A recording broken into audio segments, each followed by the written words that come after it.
What's up, everybody? My name is Kay Bests, and you might recognize me from Agents of Mayhem, where I play Persephone Brimstone. You're listening to Scott Clark and the Gaming Outsider. Welcome to the Gaming Outsider podcast. We got another special guest this week. Jacob and I welcome Damon Brown, an aspiring video game developer, to talk about what it takes to get into the video game industry making games. In news, the Game Awards have made some interesting changes to what constitutes games that are allowed for consideration. As for new games we played, Alyssa checked out one on PC called Mindcop, and Mark stops by to talk about a game he played called Access Denied Escape. This is the Gaming Outsider. Greetings, programs, and welcome to the Gaming Outsider, a video game podcast with a focus on our incredible community, which can be found at thegamingoutsider.com, facebook.com/groups/thegocast, and even our Discord server. There's a link for it in the notes of this very episode. It is Tuesday, November 19th. I'm your host, Scott Clark, and joining me is my good friend, Jacob Gunderson. Jacob, what's up? Hello, and welcome to the Gaming Outsider, where the games are made up and the points don't matter. Oh, is that Whose Line Is It Anyway? Yes, is that what you're doing? I love that show. I love. Did you ever see the Richard Simmons episode? No. I highly recommend. Just go Google Whose Line Is It Anyway, Richard Simmons. You will laugh. You will laugh. Just trust me. Jacob, it is good to have you here. What is this, like 3-4 weeks in a row now you've been a regular on the show? I know, a guy could get used to this. He says with a twinkle in his eye. Zach is not going to be here. He actually just made it back to Portland from Japan. He's been there for a couple weeks. Alyssa's still under the weather, so it's going to be Jacob and I, but we got a very special guest because we wanted to talk about video game development and what it takes to get into it. So what better way to do that than to talk to somebody that's actually in school to be a video game developer? It gives me great pleasure to welcome to the show Mr. Damon Brown. Damon, how are you, sir? I'm doing well. I'm glad to be here. Now, is this your first podcast? Have you been on a podcast before? I haven't been on a podcast, but I recorded some YouTube videos with a friend, so I'm familiar with some of the landscape. Not too much. Very cool. Well, Damon, we are super stoked to have you here, and I got to tell a quick story about how I met you. Of course. Because this is what gaming is all about, right? Mm-hmm. Actually, Jacob and I met you together. Which is funny because Jacob doesn't even play Zelda, right? Right, Jacob? No, He's shaking his head no. So it was launch night for Tears of the Kingdom. And as everybody that listens to this podcast know, I'm a massive Zelda fan, and I love to collect everything I can Zelda. So I was at GameStop in line. It was a little chilly. I want to say it was a little chilly out that day. Yeah, it was a little chilly. And Jacob just decided to come hang out with us, just, be part of, how it's fun to just be there on opening night. And I miss those midnight releases and all that.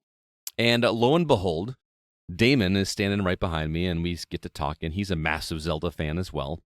And he's a collector, just like I am. He loves to get Zelda stuff.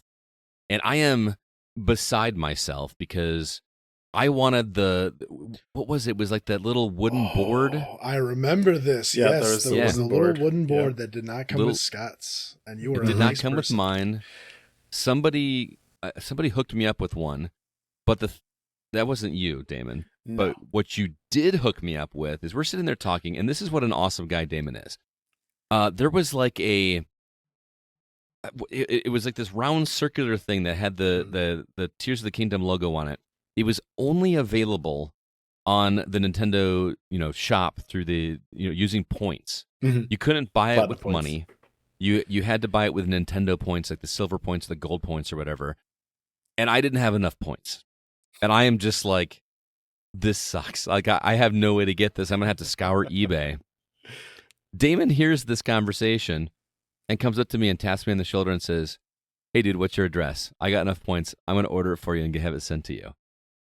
And I was just like blown away by this random act of kindness from a complete stranger.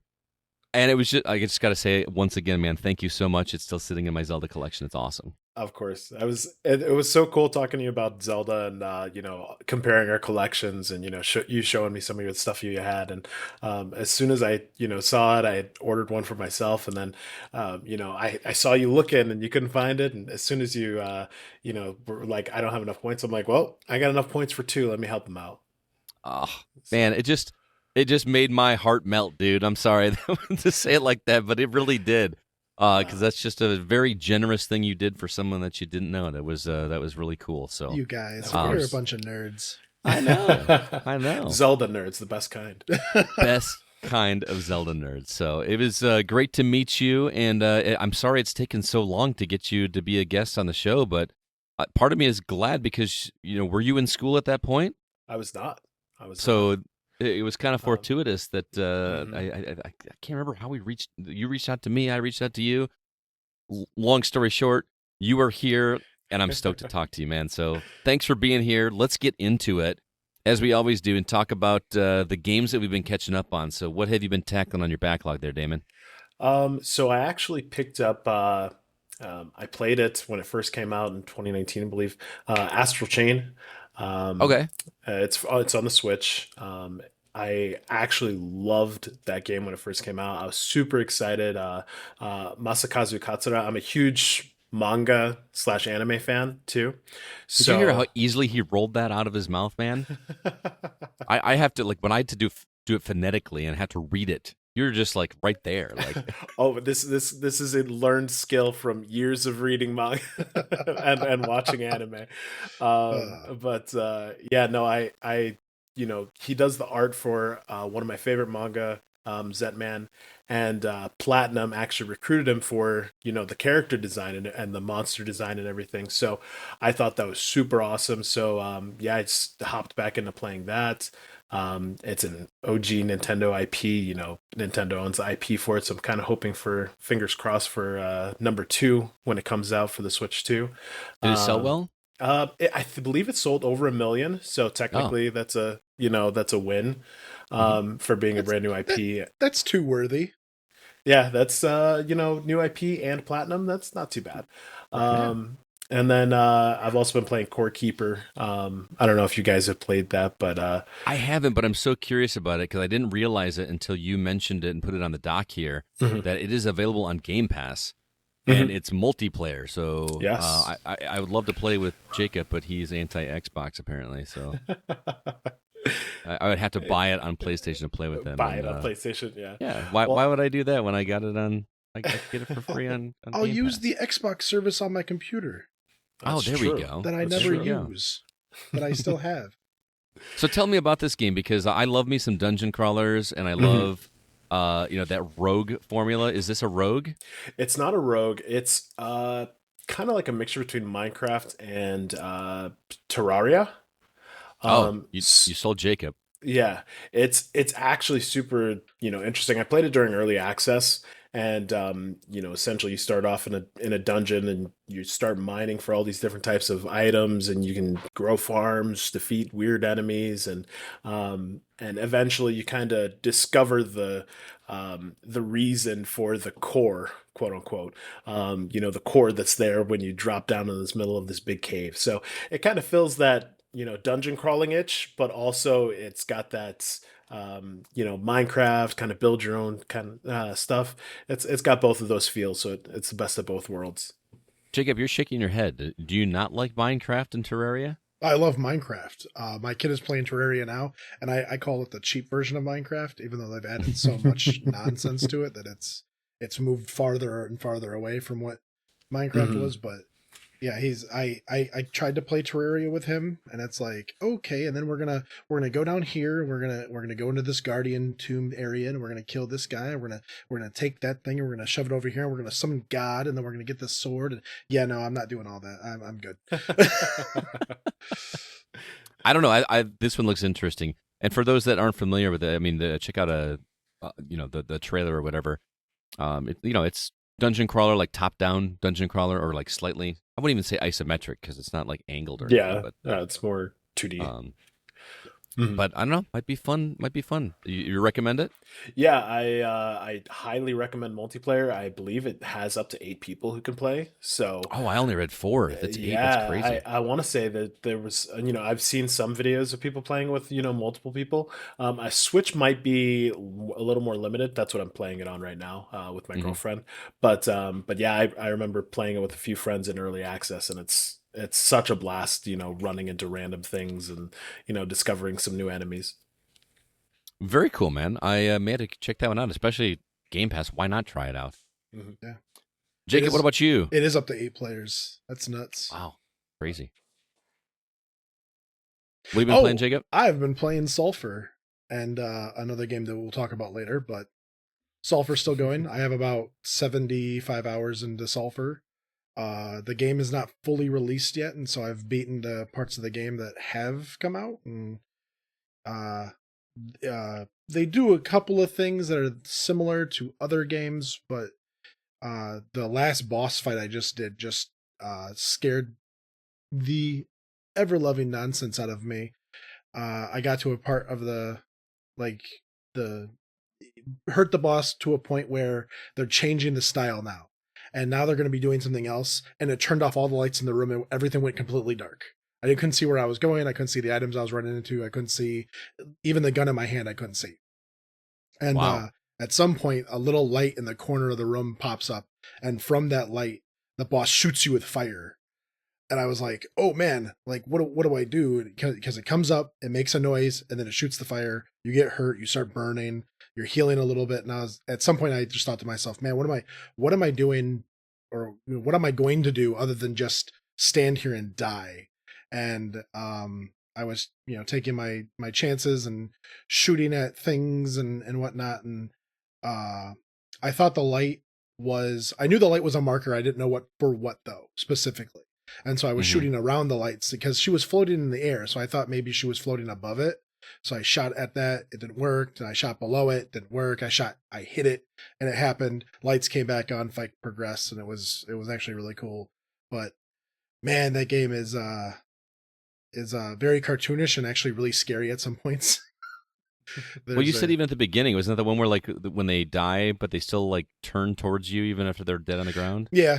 Yeah. Because it's a 2D model on a 3D background. You can't just walk around it and it change, so it always faces you. And so if you walk directly over it, it just snaps, and it scared the hell out of me because I did not know that it was going to do that. I thought it was just facing one direction, and I walked over and I watched the model just snap underneath me, and I thought he was getting back up. Yeah, that's hilarious. Which is terrifying because later on in the game there is an enemy that is unkillable, but you can knock over. And so I shot it, it fell over, I started walking past it, and it started moving again, and I thought it was just the model moving. No, the thing got up and slapped me in the face, and I was like, I screamed and ran as fast as I could. So that's hilarious. Sulphur, Sulfur. I'm still working on Shadows of the Damned Hella Remastered.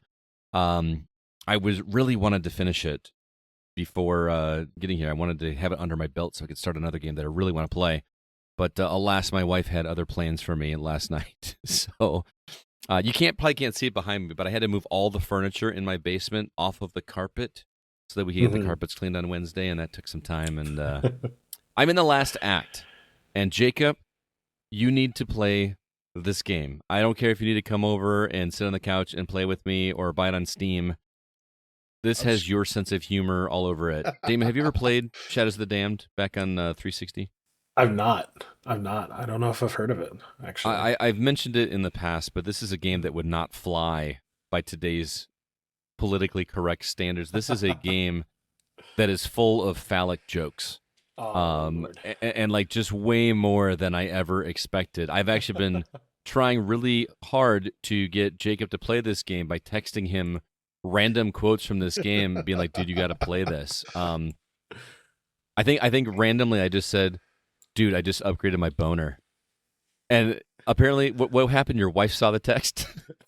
I was showing my wife something, and the text message came through, and she goes, well, it appeared at the top of the screen. I couldn't help, it was something that was moving. And so I just looked, and, you guys are talking about your boners? Like, what's going on? Not usually, but, I guess I'll double check with him. No, but seriously, it is a game that there are moments where you can kind of feel a dirty joke coming, and like they're not going to go there, and they totally go there. It's great. Okay. Sophomoric humor, but it is also. I'm in the final act, and I'm in like 9 hours in. I kind of miss these short 8 to 12 hour games from the 360 era, where you just kind of sit down, have a good time, and just move on to something else. They do something else really cool in here, where like the bosses that you fight, before you reach the boss, you come across these storybooks in the underworld, and either your character or your sidebook character reads the story. It's like a picture book, almost like it's a children's tale, but it's like this horrific story, and whatever the character is that you're reading the story about is who you inevitably fight as the boss of that level. And it's just always some theme behind it. It's just really, really cool. It's not a difficult game. Like, I feel like the shooting is pretty, it's super fun, but it's also very forgiving. I feel like the hitboxes are forgiving, and it's just gory and demons, and there's a dream sequence, because like the whole thing is you're trying to rescue your girlfriend, and there's like dream sequences where she's like this massive giant in this world, and you have to, like, her naked body acts as a bridge to get from places to places. Like, it's just like it's certain people's horror for not the right reasons, but it is so much fun. And you had me like, as much as I want to now get, you have my attention, dude. And then like there's a random section in the game that I forgot about where it turns into a shmup. Like, actually, a shmucross. I'm sorry, it doesn't go up and down; it goes across. So it's a shmucross. Like, your character is flying through the air with his gun. Don't say shmucross. That just sounds no. It's not a shmup. It's a shmucross. No, stop making things up. We did that on our genre naming episode. That's what we said. We got shmups and we got shmucrosses. Anyway, Shadows of the Damned Hella Remastered. I should have it finished by next week. Like I said, I'm in the final act. And then the last thing I will mention is I did dive back into Baldur's Gate 3, so I've got an update for you. Ooh. Are you a Baldur's Gate 3 guy, Damon? I've tried picking up so many times. I've tried, and like, I want to get into it so bad, but like every single time I get into it, I immediately am like, I'm about to sink, so much of my life into this, and I have like so many other games that I want to play at the same time, and I'm just like, I need to be fully invested and just take like, a month just to play it and not do anything else. No. Here's what I recommend doing. Okay. Get yourself a group like I did. I'm actually playing with 2 other guys. I've only played this game with other people. I've not played it by myself. It's just we play online multiplayer together, and we set aside a time. For us, it's 6 a.m. on Sunday. So I was literally set my alarm for 5 o'clock to get up and play a video game. I know. And I shouldn't say I'm not a part of that. No, maybe we'll invite you next time. So it's a running joke that I never get invited to anything. So yeah. Okay. So we start at 6, and then we go till like 11 or 12, until the football games start. And and that's just what we do. We just pick away at it 6 hours at a time, once a week or every other week, and it's so much fun to play this game with somebody. Kevin has finished the game on his own, and he's really good about not giving away things and letting me experience the game as a first-time player. And I'm looking forward to doing the same with somebody else. So if you are on Xbox and want to join at some point, I know Zach, my co-host, wants to do things. So, you're not an Xbox guy. I have a PS5.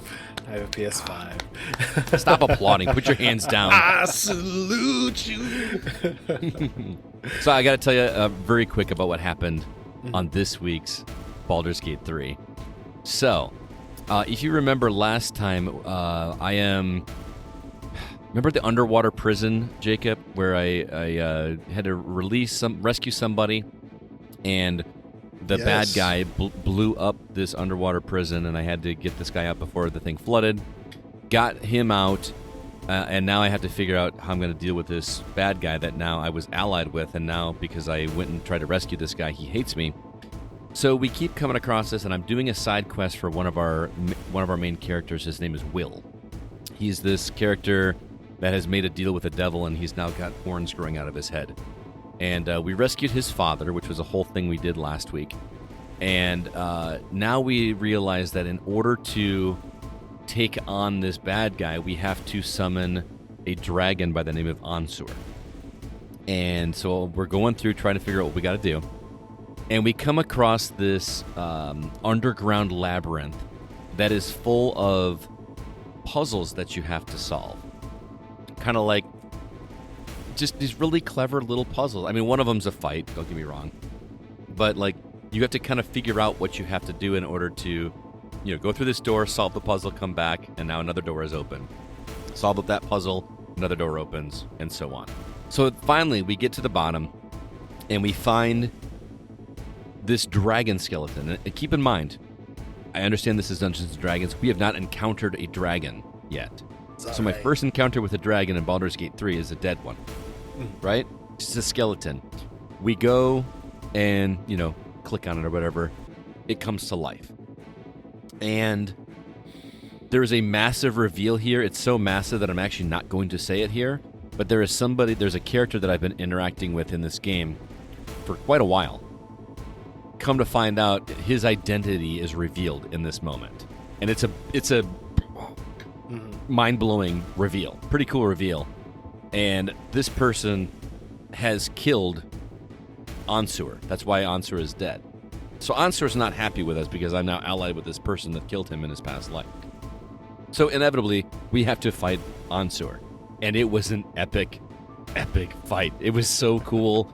He's shooting lightning bolts in between turns. They do the deal where there are spots on the playing field that he's going to attack, so you have to make sure your character is out of that.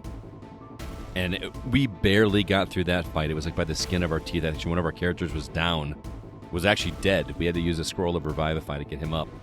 And it was just this awesome, like, fist-pumping, yeah.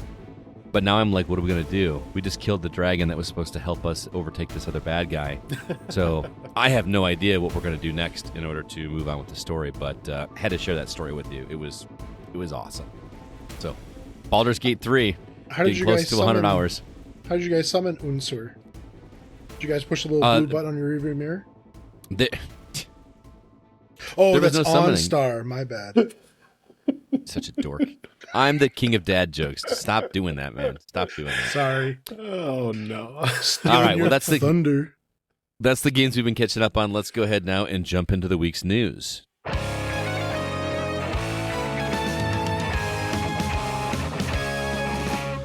Few news stories to talk about. First off, the Game Awards announced some pretty significant changes in regards to what's allowed for awards, and the nominees were actually announced, I believe it was this morning or last night, late hours of the night. Sadly, actor Tony Todd passed away this week.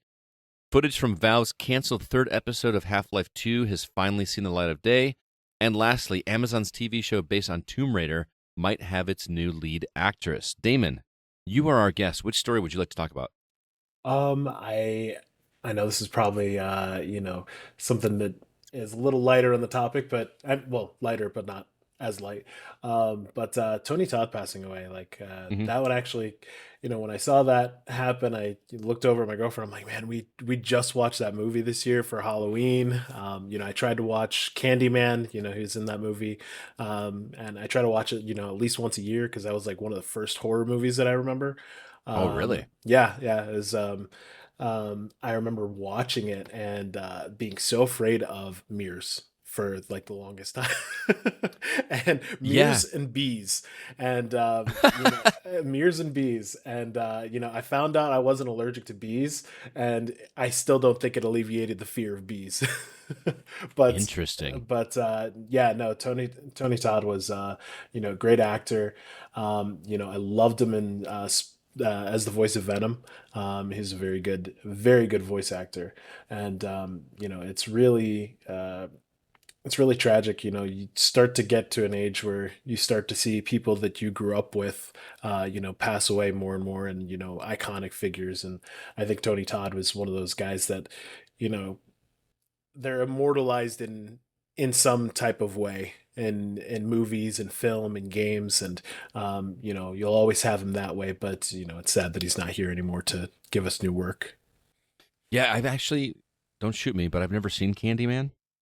My first introduction to Tony Todd was Final Destination, and I was watching that movie, and everybody was like, "Holy cow, it's Candyman!" And I'm like, "What are you talking about?" So that was my introduction to him. And after all these years, I never went back and watched it. But looking at his IMDb page, I was shocked at how much video game work he had done. He's like, I feel like I was seeing more video games than film or TV shows on there. He's also, even though he's passed, he's in the Indiana Jones and the Great Circle. He plays a character named Locus, so we do get to hear him at least one more time. And Insomniac did make a statement on social media this past week. They said, quote, Insomniac Games is heartbroken by the passing of our friend Tony Todd. He brought so much joy to our studio during the production of Marvel's Spider-Man 2 and to many fans around the world with his inimitable voice and presence. We are Venom forever, unquote. I thought that was a real classy way to do it. So That is. Yeah. He also died at a really good age. let me guess, 69? Yeah. Yeah. Way to bring in the sex joke, talking about a guy Way that to just bring it passed. in. Man. My bad. Jacob, what story do you want to talk about? Oh, let's talk about Valve's canceled third episode of Half-Life. You're the PC guy, man. I thought you would find this interesting. I have actually never played Half-Life. Really? I've played a PC game that you haven't. That's crazy. I mean, we probably have played lots of games that we haven't played together, but Oh, yeah. Half-Life is one of those. Well, all of Valve's games and works are those things that are almost of legend now. Yeah. Since Steam is kind of running, and they're not doing the whole Valve thing anymore. So them releasing new things on the what is this, the 20th anniversary of Half-Life 2? Yeah.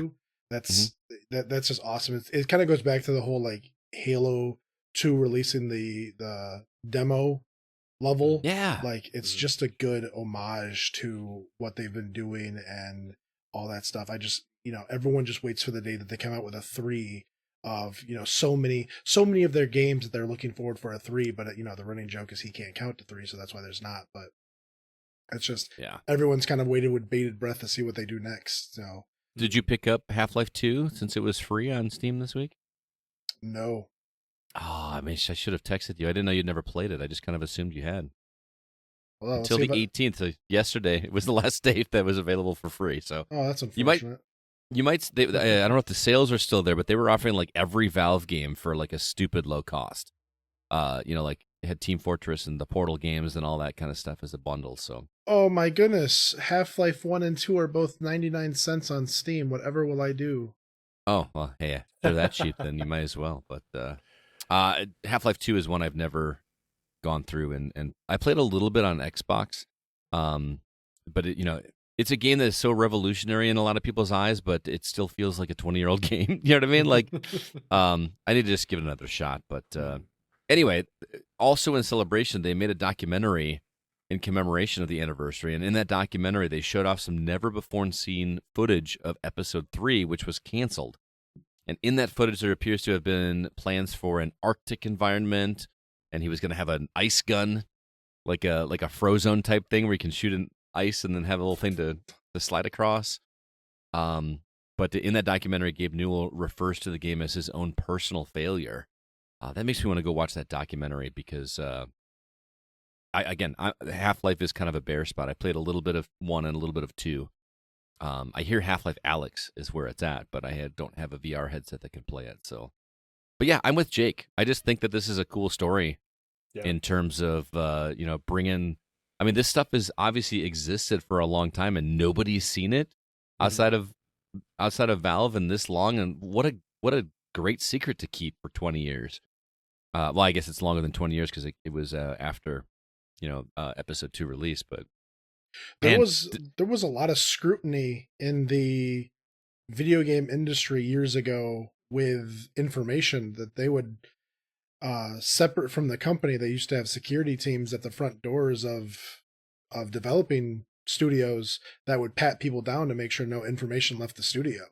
Wow. They'd have reports of developers sleeping on cots in their station or in their cubicle or whatnot, and it became a pretty hectic, hellish life for them for a little while until some things decided to get changed because all their data was just that. It was just data. How easily they plug it into another computer and boof off their technology and stuff goes, whether it's code or graphics or whatever have you. But they were so hard on their employees about it that there's just a bunch of horror stories that came out years and years ago. I can imagine. It got so tight that journalists had to make up stuff and call it as fact, and people believed it. Yeah. You have no idea what that is like, Scott, do you? Oh, we're a very reputable group. Thank you very much. We do our best. We definitely do our best. The story I want to talk about is clearly the Game Awards thing, but I I know Zach is listening, and if I don't mention the Tomb Raider story, I'm going to get angry text messages.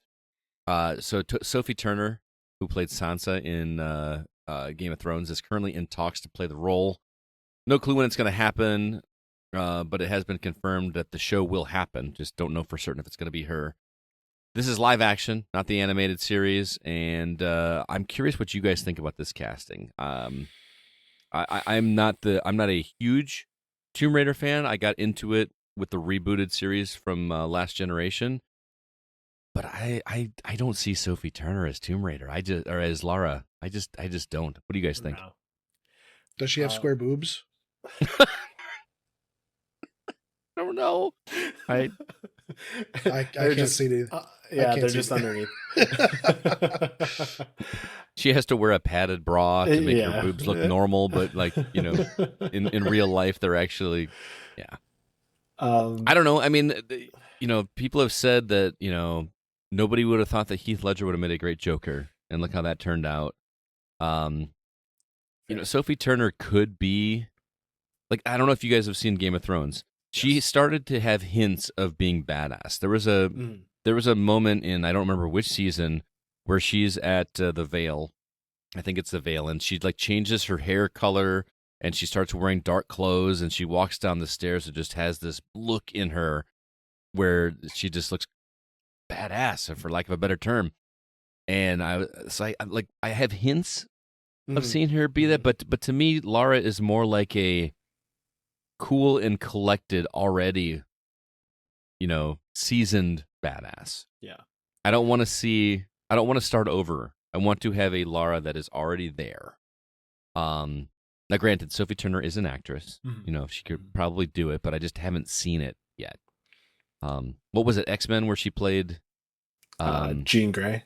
Jean Grey. And I don't know. Yeah. I agree. I think there's the potential, but it really depends on where they write her in. What her writing's going to be. Like you said, if she's already established, if it's going to be early on, if it's going to be kind of a she's going to become Tomb Raider. I don't usually like the prequel stories, and I'm kind of hoping that they kind of have an already established character, like you said. Same here. But I think that I didn't mind. I loved her in Game of Thrones. And then you go into Dark Phoenix, and then it was just ugh. And then it makes you wonder whether it was her or whether it was the writing that was bad. And it was just, so I'm hoping, video game adaptations have been fairly okay. It's been either, up or down. The Tomb Raider movie was good. Yeah. Yeah. So was it Alicia Vikander? Yeah. So I'm hoping it's more on the good side than it is on the bad side. So yeah. Jacob, any thoughts? Are you a Tomb Raider guy? No. Do you play video games? I don't watch TV shows, and I can't tell you the last time I played a Tomb Raider game. I played all three. Was it Tomb Raider, and then Rise of the Tomb Raider and Shadow of the Tomb Raider? I really enjoyed those games. Oh, I could go back. New ones? Yeah. Oh, I wasn't even talking about those. I forgot those came out.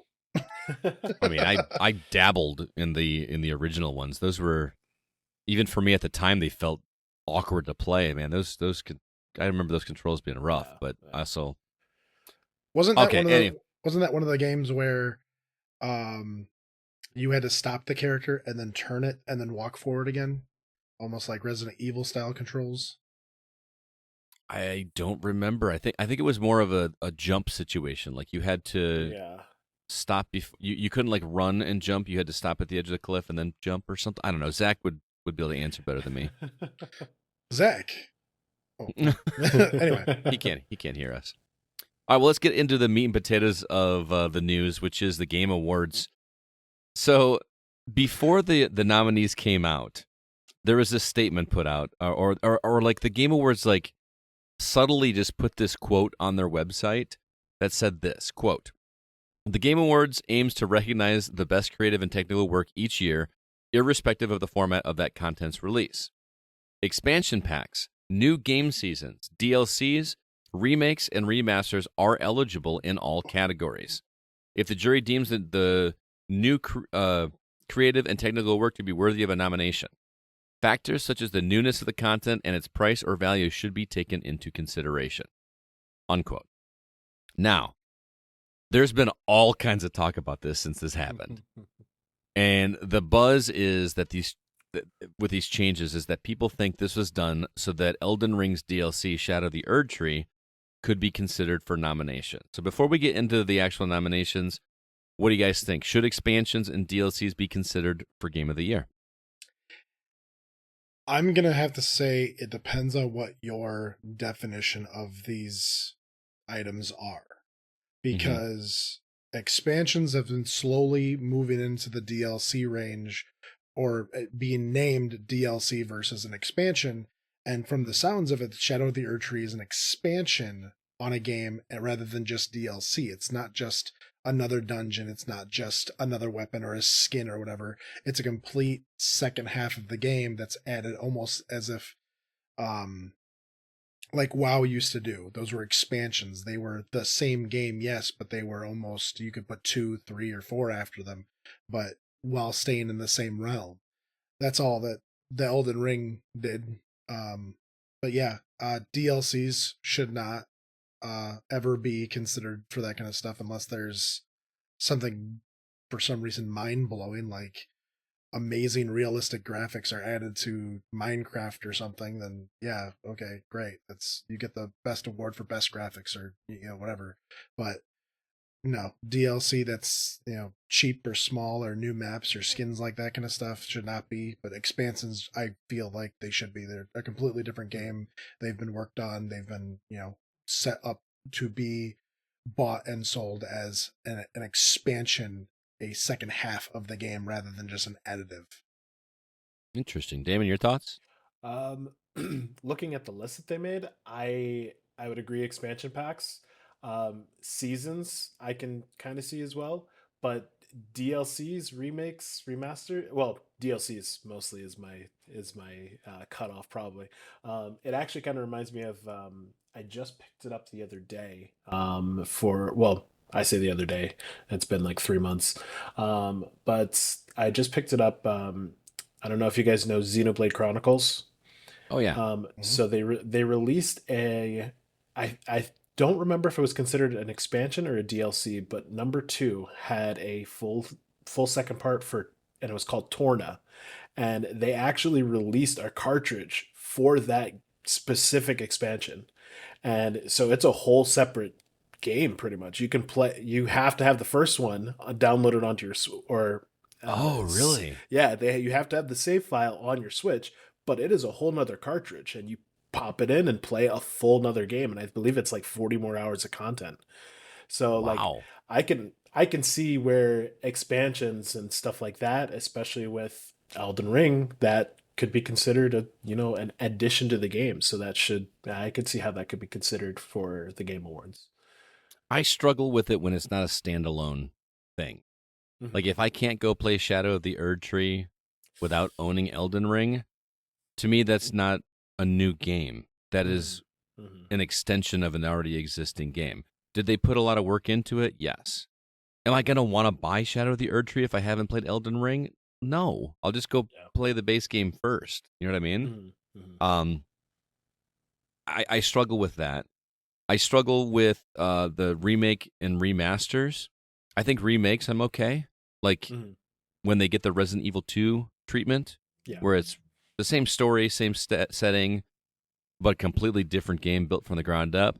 That I'm okay with. When it's just a Shadows of the Damned, hella remastered, that I wouldn't count that as a new game. Not that it would ever win any nominations anyway in today's climate. But the thing is I feel like at the end of the day, does it matter though? Like why, if people are enjoying it and like it, does it matter? And does this feel like more of a popularity contest than quality of games? And I'm asking 19 questions in one sentence here. Is that a differentiator? If it's popular, is it popular because it's good, or is it popular because that game came out, when TikTok was exploding, and that game got a lot of popularity because of TikTok? So it's popular, but it also won Game of the Year, and people love that. Yeah, there's just so many things happening with this. I'm not really upset. And at the end of the day, I feel like the Game Awards is more a opportunity to see new trailers than it is to see the actual awards. At least that's how kind of I look at it. That's how I kind of look at it too. I feel like remakes and remastered should not be considered for Either those things, either of them for anything, because they've already either of them. right. Well, any of the nominations, because they've already been they've already released. They've already have a fan base. They already have people who either like them, will vote for them, or whatever, just because of the name.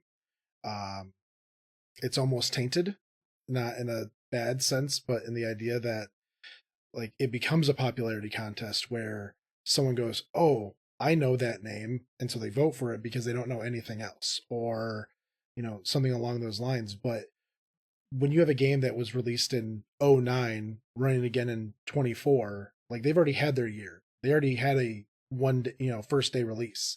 And now you have some of these games on here that have only been out for less than a year. And so they're not at the same advantage that this other game has, where so many people already know the name, already played, already whatever. Even if it's a complete remake from the ground up, you still played the game. You still have seen it for everything it's worth. It's not going to get a new story. It might get new music, maybe, but you're not making something new. You're just, reusing it, and it shouldn't get an award for being reused. It should only be two new things. Yeah, but by that argument, then any sequel should never be counted. That's because it's being carried on the shoulders of the name of the original game. Well, that's not true, but because the second one is a new game, they can have, yes, the same characters, but it's going to be a new story, new mechanics, new areas, new whatever. But when you talk about, the Resident Evil 2 treatment, if you release the same game over, not to, start the list early, but Final Fantasy VII is on the list. Final Fantasy VII has a huge following, huge fan base, several movies, all that nonsense. There's no reason for that game to be on the list.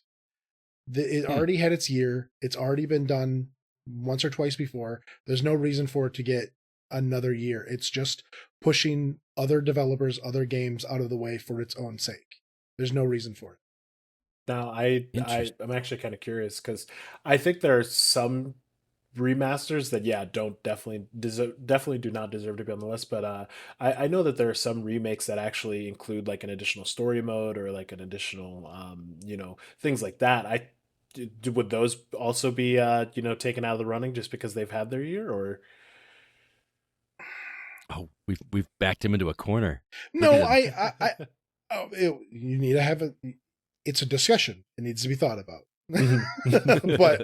but no, I mean, if it's new, if it's different from what it is, like with the Final Fantasy VII, I feel like it should have been named something differently. It's just reusing the same characters, and again, you're gonna have the same people who go, "Oh, I know that. I really enjoy that," and they're gonna play it for what it is because of the name. They're gonna like it for what it is because of the name, and they're just going to only look at the name, and that's not everybody, but that's the huge majority of people that look at the name first and then go, because I've liked it before, I'm going to like it again. And I think that taints the awards a little bit, because then it is a popularity contest rather than looking at the product itself. That's a fair point. But let me ask you this, though, and I can't think of a specific example. Great. But it's always easy to compare movies to games. It's not necessarily a fair comparison, but like, let's say the Oscars. If there was a movie, would it be okay to nominate a movie for the Oscars that was a remake of a movie from a long time ago? And again, I can't think of a specific example. Well, look at King Kong. King Kong's been remade, 4 or 5 times now? It was remade, and then they remade it again, and then they made a bunch of sequels to that. Well, yeah. Well, there's a 1920s version that's claymation. There's a later version that's the weird Peter 2-panel black and white one. And then there's the new one. And yes, it's using the same idea, but it is a new story. It is a new this, it's new that, new characters, new actors, new story. It's just, I feel like when it comes down to like taking in consideration all aspects of something, if there are so many reused parts that the game is not new, it's just a rewashed version of an old game or old movie at this point. Like, because the original claymation King Kong and the second remake were basically the same movie, just reshot, just retold. Right. And And so the original Resident Evil 2 and the new Resident Evil 2 are basically the same story, just Right. completely reshot. Yeah. And so they shouldn't be, you Oh, know, okay. they shouldn't be taken in consideration because, you know, you're just up-resing them, and that's all you're Mhm. doing.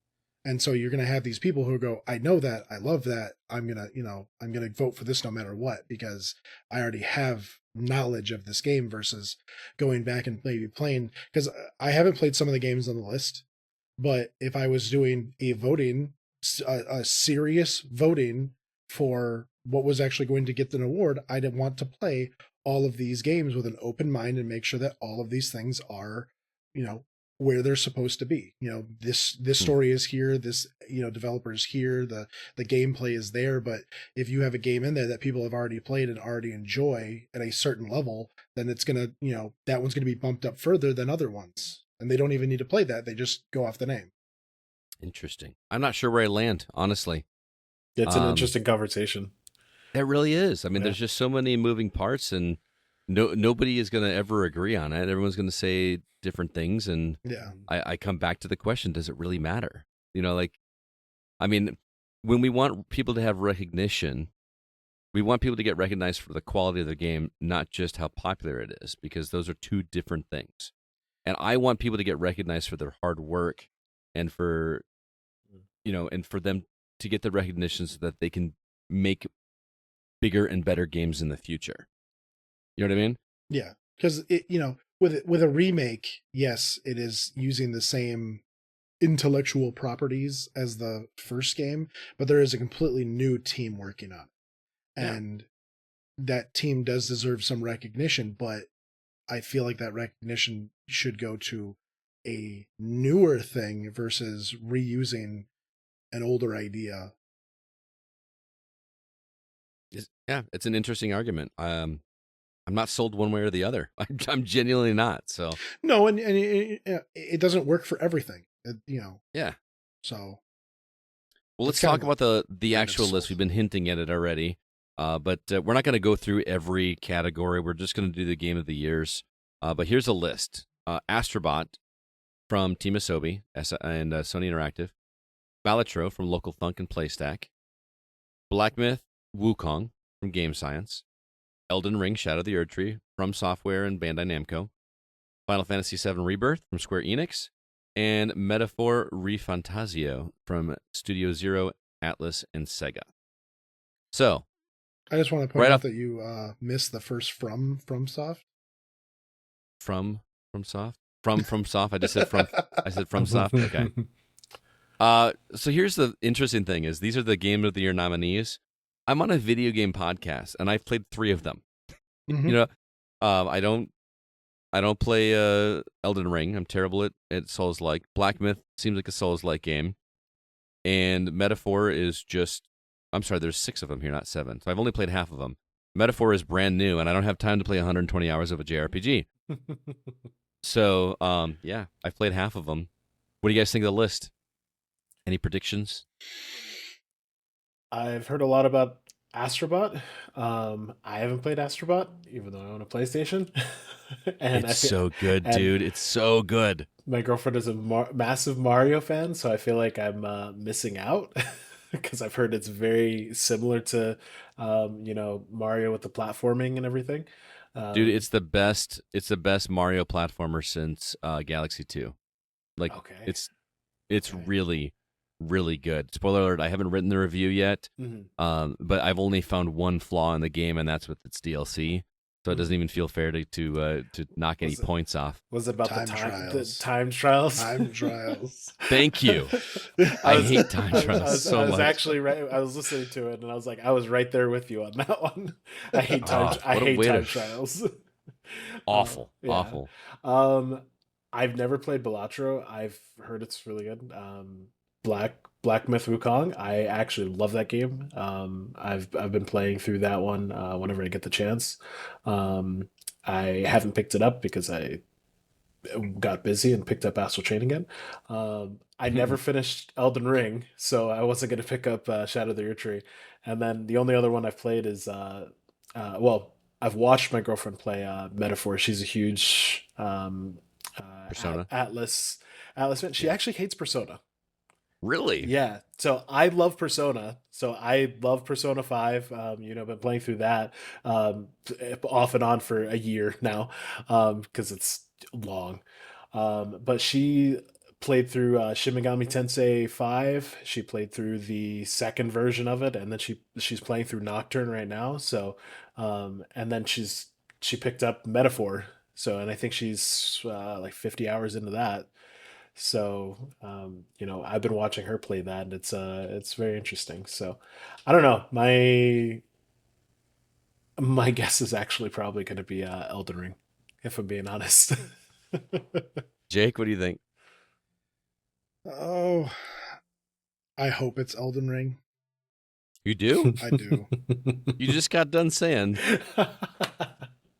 I like Elden Ring. There, see? There it is. Oh, so it's because it's popular. Actually, no. I take this back because for some reason, my brain did not recognize Astrobot again. I need to play that game because yes, you do. That looks like a blast. And if you don't want to buy it, dude, why don't you just borrow my PS5 and just take it because it's installed on there? You act like I have no money. No, I'm just trying to hook you up, man. Can't you just send me a code? I would have to buy a code. Oh, you want to? Or we could game share PS5. There we go. I guess, yeah, that'd be fine. Anyway, I used to look at my students. I guess we're basically the same age. Yeah. I mean, I live with two higher teenage boys. I think that if anything, the cynic in me says that Elden Ring is going to win because it won Game of the Year. Mm-hmm. But I think if anything is going to give a run for its money, it's going to be Astrobot. I want Balatro to win, but I just don't think that's going to happen. Black Myth actually might be a good underdog vote. I think if there was ever an underdog, it'd probably be Black Myth. Yeah, that's gotta be Here, actually, my buddy Jeff, who runs a podcast called Nindy Nations that I recommend, he made a comment on Twitter. You know how like when they do these award shows, they always have somebody performing the music from the game, like with an orchestra and all that kind of stuff. Yeah. What are they gonna do for Balatro? There's no music in that game. There's just a little like THX logo sound thing when you fire the game up, and that's it. They're gonna have a guy out there with just a deck of cards. It's like,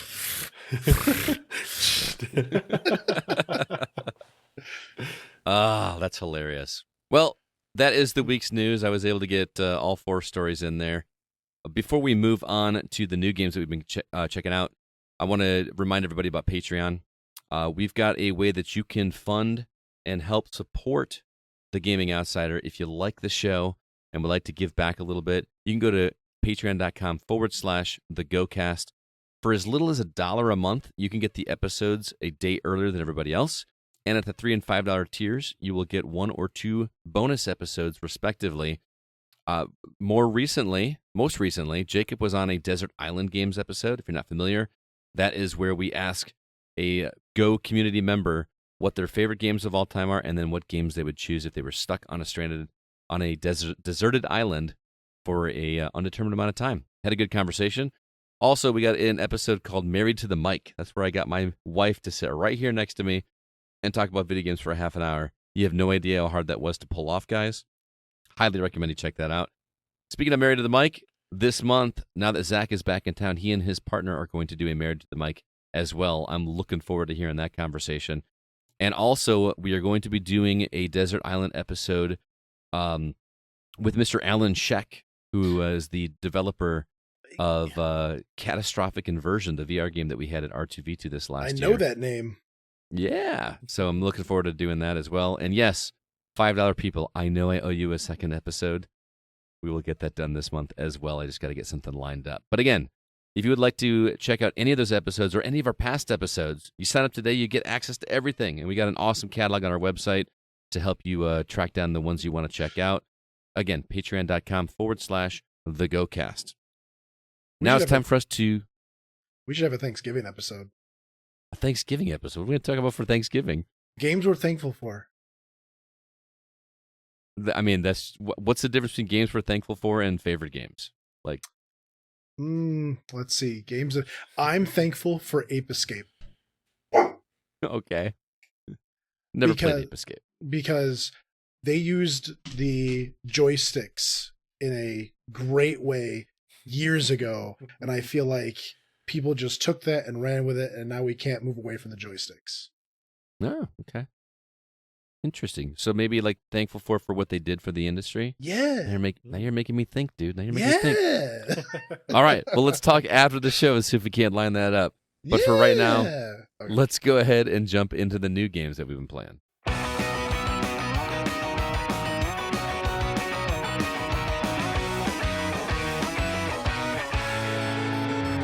First off, before we get to what Jacob's been checking out, got some new trailers to talk about.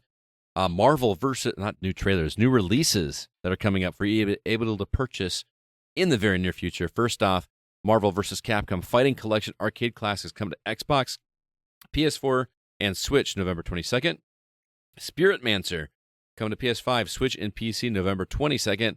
Void Crew on PC November 25th. Neon Blood, Xbox, PlayStation, Switch, and PC November 26th. Raven's Watch on Xbox, PlayStation, and Switch November 26th. Snow Brothers Wonderland, yes, the return of Snow Brothers on PlayStation, Switch, and PC November 28th. Beyond Hanwell on Xbox Series consoles and PlayStation 5 November 28th. Enigma of Fear on PC November 28th. MXGP24, The Official Game. What a stupid title. The Official Game. Xbox Series consoles, PS5, and PC November 28th. And lastly, 30 Birds, PC, November 28th. Damon, anything on this list catch your fancy that you plan on checking out or picking up? I heard about Raven's Watch a little bit back, and I love roguelikes. It's Hades-esque. Yeah. It's on the Switch, and it's co-op. So that's right up my alley, honestly. All right. Yeah. Jake, how about you? Loved it. I need you to guess, because you're not going to guess. You're not going to guess because I like surprising you when you're like, oh, this game is really far out of your wheelhouse. I never thought you would like this game. Well, I mean, I can't tell if that's a hint to misdirect me into picking something that would clearly not be in there. Just guess. Void Crew. No. No? Okay. Snow Brothers. Get out, really? God, I love Snow Brothers. Did you play the original Snow Brothers? Me and my mom used to sit down and play Snow Brothers for hours. That was our little NES game that we shared. Dude, I love that. That game had the potential to be Wish.com Bubble Bobble, and it was actually a really great game. They changed. It looks like they changed the mechanics a little bit because I loved throwing snow at the enemies and making them into the balls and then kicking them and watching them bounce all the way down and then exploding.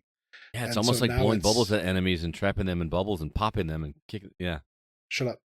No one cares about that game. My brother and I used to rent that game all the time when I was a kid. And when I finally bought a copy for my collection, it was really expensive. So it's a pretty rare game. I'm going to say Neon Blood. I think that game looks rad.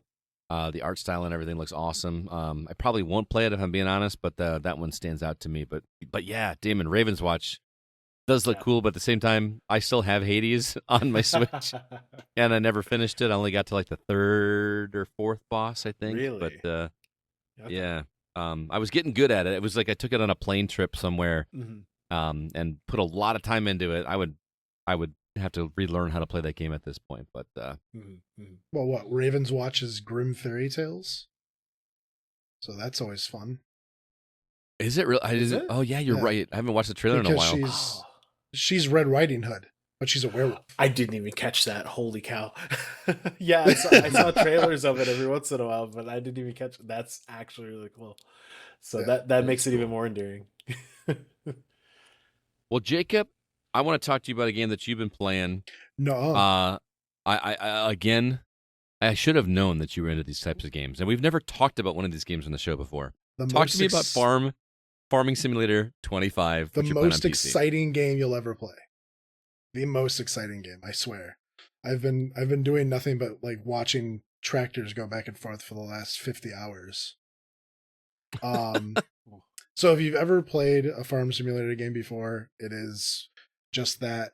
It depending on how you start the game, you start with some land, you have a couple of, you have some money, you have some equipment. They teach you how to play the game. I've played the game before, so I basically start with nothing. So I have to go through and like buy my land and buy my tools, what I'm going to use, pick which crops I want to start with, all that nonsense. This one is more in depth than the other ones. They've got different types of sheep that you can buy, different types of cows. You can get water buffalo in this one. You can get goats. You can get goats in this one. Trying to think with the animals. New to the cow variety is there's just Angus cows. And so you don't have to milk them anymore and deal with all that mess. You can just grow them and sell them, which they sell more than pigs. So that works. I think we should be clear to people too that like Farming Simulator, because again we've never talked about it, is not like Stardew Valley or Harvest Moon. This is more like hyper realistic farming. Like you are on a modern farm using modern equipment. In the old one, in Farm Simulator 17, you plowed a field to make sure it was ready. You cultivated it. You planted your seeds. You waited. You harvested, and then you started the process all over again. In this one, you have to lime the fields. You have to water the fields. You plow them. You have to de-weed them. You have to fertilize them, of course. You plant them, you harvest them, and depending on what kind of crops you have to either hold them or make them into new things so you can sell them for more to even make a better profit. And so they're making the game. It's basically the exact same game that it was, but as they're progressing, they're making the game more intricate. And there's main focuses of these games that come out. Farm Simulator 22 was horses. And so there was a big push to do horses and all that kind of stuff because that was the new animal. And so most of the video and the tapes were of these horses and them riding them. And to make a good horse sellable, you have to ride it. It builds training points or whatever you want to call it. But that's how you make the horses better. And I don't want to ride horses, so I'm never going to do that part. But the new addition to this one is rice. It shows that the characters that they use go to Asia and they discover rice, and so you can buy rice fields and the tools to get the rice and all that nonsense, so you can play in water and all that fun stuff. But yeah, it's just becoming more intricate, but I really hate the maps. I've almost always hated the maps.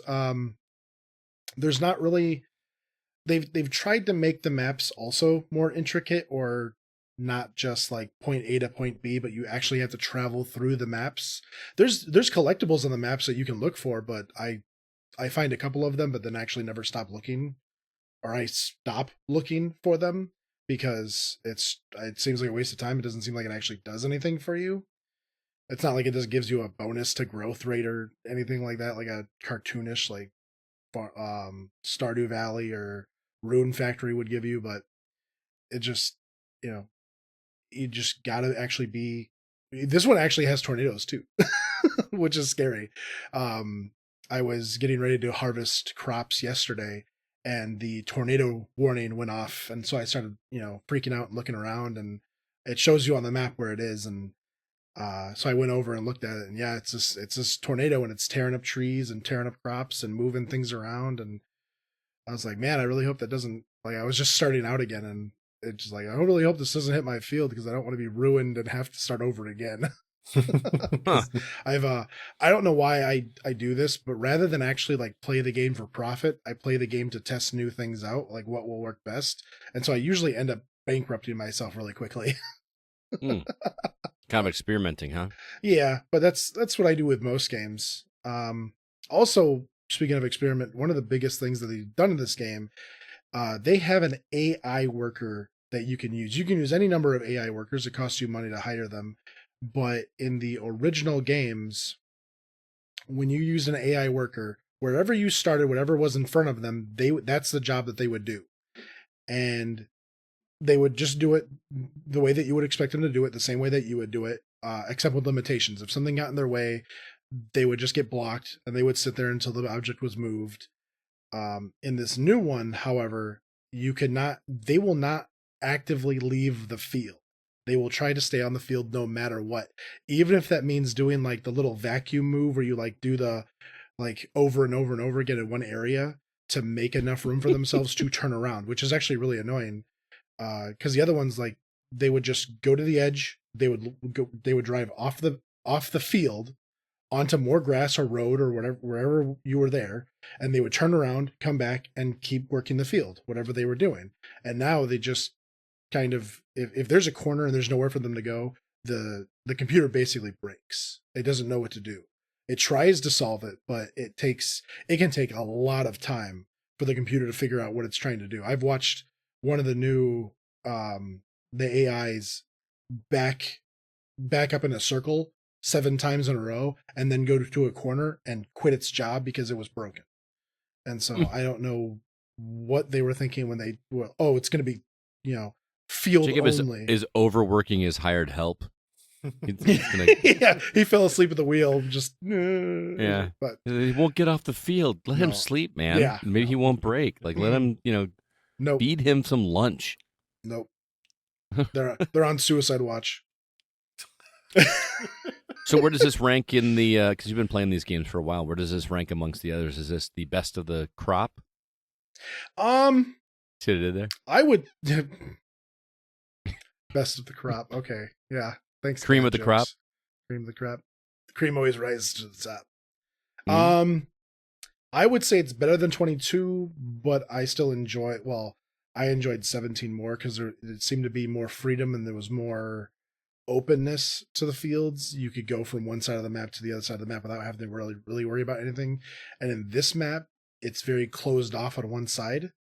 But I haven't tried the other maps yet, so maybe they're more open. But I doubt it. It seems that they're like little map builder person decided to not build a road in a very specific area. So if you were to send an AI person from one side of the map to another area, depending on the location of that waypoint, your person would drive like all the way across the map, like in this outrageous way, or get stuck in a building because the map is laid out really, really weird. But that's neither here nor there. Compared, farm simulator to farm simulator, it's a good farm simulator, but like, all right, it's not in terms of like, oh my god, it's gonna win game of the year. Well, right. And it's not just on PC; it's also on console, so you can actually play this. Pretty much, I don't know if it's on Switch. I didn't look that up, but and $49.99. So, Farming Simulator 25. If that sounds interesting to you, I think Aaron Hughes was playing it. Oh, was he? Yeah. Me and him were sharing a little post on Facebook. Nice. So now, can you farm together? Can you Yes. guys work on a farm together? Yep. That's what me and CB were going to do, is start a farm and get things going, but haven't done that yet. All right. Well, we're going to move on, and I got a couple of the reviews for you. Alyssa stopped by to talk about a game, and Mark stopped by to talk about a game. We're going to play those for you right now. Well, hey there, Alyssa. How's it going? Hey, Scott. I'm okay. How are you doing? I'm doing all right. I'm not ready for they got one more long week before the short week of Thanksgiving. Got like a 5-day weekend coming up. I'm looking forward to that. So, but nobody wants to hear about my schedule. They want to hear about a game you've been playing. You played a game called Mindcop. Mm-hmm. I was immediately excited because it rhymes with a Jean-Claude Van Damme movie called Time Cop, but that is not this at all. This comes from developer Andre Garay. I'm not sure how to pronounce. I'm sorry, Andre. Gareis. It's published by Dear Villagers and was provided to us by JF Games Community. You're playing this on PC, but it's also available on PS5 and Switch. I got very point-and-click adventure vibes from watching this, but with a pretty goofy sense of humor as well. Am I close? Yeah, you pretty much hit the nail on the head. In this game, you're playing as a detective who is, known as Mindcop, and there's a good reason for it. We'll get to that. And you're going to this town called Maryland because there was a murder there and he's investigating it. So when you get there, you know, you start to investigate and you find out he's called Mindcop because when he's talking to someone, he can mind surf them. And Mind surf them? What does that mean? that means he can hop into their mind, but to do so, you have to play a mini game. And the mini game is basically a match 3 game where you see bullets shooting towards a cube made of brain matter, and you have to line up the bullets in a certain color and get 3 in a row. And you have to get a certain amount of combos to be able to mind serve someone. If you don't get enough, you fail. And the way that punishes you in the game is each day you play as Mindcop, you get about 7 minutes of playtime. Mm-hmm. But every action you do will subtract a certain amount of seconds or minutes from your 7-minute total. Mm-hmm. So say you want to go into someone's house and talk to them, that's a minute and a half gone. Or if you want to look at an object, 15 seconds gone. And if you want to further investigate and talk to people about a certain subject, that's another 5 or 10 seconds gone off your limit. So that 7 minutes goes by really fast, and you have to be really strategic and try to choose what you think is the best option to try to solve this murder mystery. Do you go looking for evidence? Do you talk to people? Do you get a search warrant and go in their house? It's all up to you. So is there a fail, like if you run out of time and you haven't solved it, you just like start the whole thing over again and gotta try different things? Or like if you go back and try it a second time, you're gonna know what to do and what not to do. You're gonna have information you didn't have before. Oh, yeah, for sure, because, I'll admit, I did finish the game, and I did not get the killer correct. So the game tells you, now you know all these pieces of information, start again, and go off from where you left off and retain what you have already gathered. So your next playthrough, you know who the killer is. It's not like they randomize it and they give you somebody like a different whodunit, a different red herring or something like that? I don't know if I don't think it's randomized, but I'm not completely sure. Interesting. So the thing that grabbed me from the trailer was the way that the characters emote. Because, you know, there's voice acting, but it's very cartoony. It's not, I'm not going to say stick figures, but yeah, like stick figures 2.0 maybe. And I'm not saying that in a negative way. It's just the art style. I think it's interesting. But these characters just do really interesting ways. Their mouths don't move or anything. They just kind of, like I said, emote. Like he does a lot of pointing at people. Like, hey, you know what I mean? Yeah, it did remind me actually of like playing an interactive cartoon. Like it reminded me of some of the cartoons you'll see on Cartoon Network today or something. Mm-hmm. I actually really like the animation style, and there's not that much voice acting. The only time you hear voice acting is at the start of each day when Mindcop and his assistant Linda are riding in the back of the car and they're just talking to each other. That's the only voice acted part. All the rest you're just reading text. Oh. Even when he's riding piggyback on her? Yes, even then. Guess that was the trailer and it made me laugh.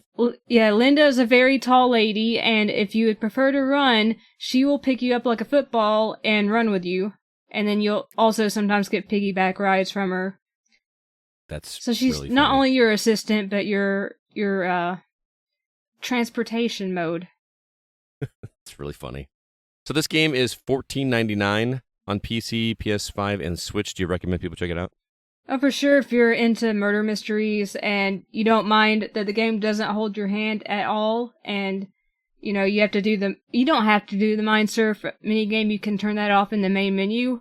But I actually enjoyed the Mind Surf minigame. But if you're not into match 3 stuff, you might not want to play that minigame. Mm-hmm. But if you don't mind, a game that makes you think and makes you really strategize and choose your actions, I'd say definitely, pick it up, check it out. I really enjoyed it, even though, I got the ending wrong. I really had a good time playing, and I definitely want to jump back in and try to figure out who the actual killer is, so I do recommend it. Oh, so when they just tell you picked wrong, they don't tell you who the killer is. Yeah, they do not tell you. They just say you got the wrong person, but next time you have this information now, so you can keep going and going different routes. You've got one crossed off your list, and you've got more information. That's interesting. Okay. So it kind of gives some replayability, but if you get it right on the first try, then you're done. Right? Pretty much, yeah. It's probably pretty hard to guess the first time because, again, you are constrained by the time limit, and you have to, choose which evidence to look at and who to interrogate and so on and so forth. So by design, you're supposed to play it more than once. I would assume that's what they wanted, unless you just got extremely lucky the first time. Mm-hmm. Like you guessed it was Kaiser Soze on the first try. Yeah. All right, Alyssa. Well, thanks for checking that out for us. I appreciate it. We'll catch you in the next one. For sure. Later, bye. Well, Mark, it seems like you're becoming kind of a regular fixture here at the Gaming Outsider. How's it going today? Another week, another game. I'm here. It's going great. Yeah, dude. You were making me look bad. You have more reviews than I do, and I'm the host of this show. I don't know what that says about me or if it's just something awesome about you. So, if it makes you feel better, I did not organize R2V2. Hey, there you go. I do got that going for me. But I'm actually really intrigued to play to hear about this game because watching the trailer for Access Denied Escape, which I know you're playing on PS5, it's also available on Xbox, Switch, and PC. This looks like not necessarily a new concept, but it still looks really fun. Developer is Stately Snail. They're also the publisher, and it was provided to us by PR Hound. So tell everybody about it. I want to let you describe it before I say what it reminds me of. Okay. So you are in a room. Actually, it's 2 rooms, but you're in a room. You find out that this doctor is trapped somewhere, and he needs your hacking skills to get into some kind of vault. And this vault is presented to you as a puzzle box. And if you've seen Hellraiser, you'll get the little goosebumps that I got just by playing with the box. It has nothing to do with that. It has nothing to do with that. But as soon as I was like, ooh, I have to open up a box and see what's inside, I couldn't help myself. But that is the trick of the entire game is puzzle after puzzle, opening up, retrieving pieces of a biomatrix that is going to allow this doctor who is trapped to either escape or to finalize his plan, whatever the case is. But a lot of puzzles, a whole lot of fun. Some are challenging, some are easy, some don't make any sense at all, and you're thankful that they give you a couple of hints. It's very reminiscent of any other puzzle game where you are trapped in a room that you've played before. But this one was still a lot of fun, good challenge, and in and out. I think it took me 2 hours to beat it. Nice. There's 2 games that I was reminded of. I don't know if you've played either of them. But immediately, as soon as that puzzle box opened, it was like a cube. You had to spin it around. It reminded me of Keep Talking and Nobody Explodes. Yep. Which I played in VR with some friends. It's a riot. And then it also reminded me of, there's a game I played on iOS called The Room, which is just this giant puzzle box that you spin around, you solve a thing over here, and it solves a thing over here. This looks like a, simplified version of that. Just lots of logic puzzles, flips or switches to flip, and levers to pull, and small little tiny puzzles to solve. I think it looks great. I was surprised that it's on console as well. For $5, I may have to go check that because it looks like a mouse-driven game, right? Yes, it would be totally a mouse-driven game. You could just scroll around, click on things. Same thing if it was on a handheld. You would just quick thumb around, and whatever button does the action. Very simple controls, but very simple overall. The puzzles are the part that draw you in, and the fact that the story keeps going as you unlock more pieces of the puzzle, more pieces of this biomatrix. You find out more and more about what's going on with the doctor. You can unlock these little safes, and they give you a little bit of background story to why he's trapped and things like that. So how is that story told? Is it like audio logs or it is what's like email? Oh, so you got to read. You got to read, but it's not much. It's not a lot of reading. But that is the primary, that's the sole way of. But I mean, this game is $5. Yes, $5. $4.99 for a couple hours. I mean, that's a movie ticket. This looks like a fun little game. It sure is. I might have to check it out because I guess it's on Xbox, so I can play. I guess it's on Steam Deck. I could play it if Sure thing. it's PC. But do you recommend people check it out? Oh, heck yeah. And if you said, I didn't even know it was $5. $5, absolutely 100%. It's fun, a little bit of challenge, great story, great ending. So absolutely check it out. Very cool, man. Well, thanks for checking it out. We'll catch you next time, okay? Sure will. Thanks to those two. Appreciate it very much. Very quickly, got some quick housekeeping. Want to remind everybody about Facebook. Facebook.com/groups/the GoCast and Discord if you'd like to join the community. Also, do us a review. Do us a favor. Give us a review on Apple Podcasts or wherever you listen to the episode. It helps us get the word out there. And lastly, our website is thegamingoutsider.com. You can find all of our episodes there if you want to listen there. Or you can also find our written content. All of our written reviews are at thegamingoutsider.com, and we'd love it if you checked it out. And now it's time to go to our From the Outside In topic.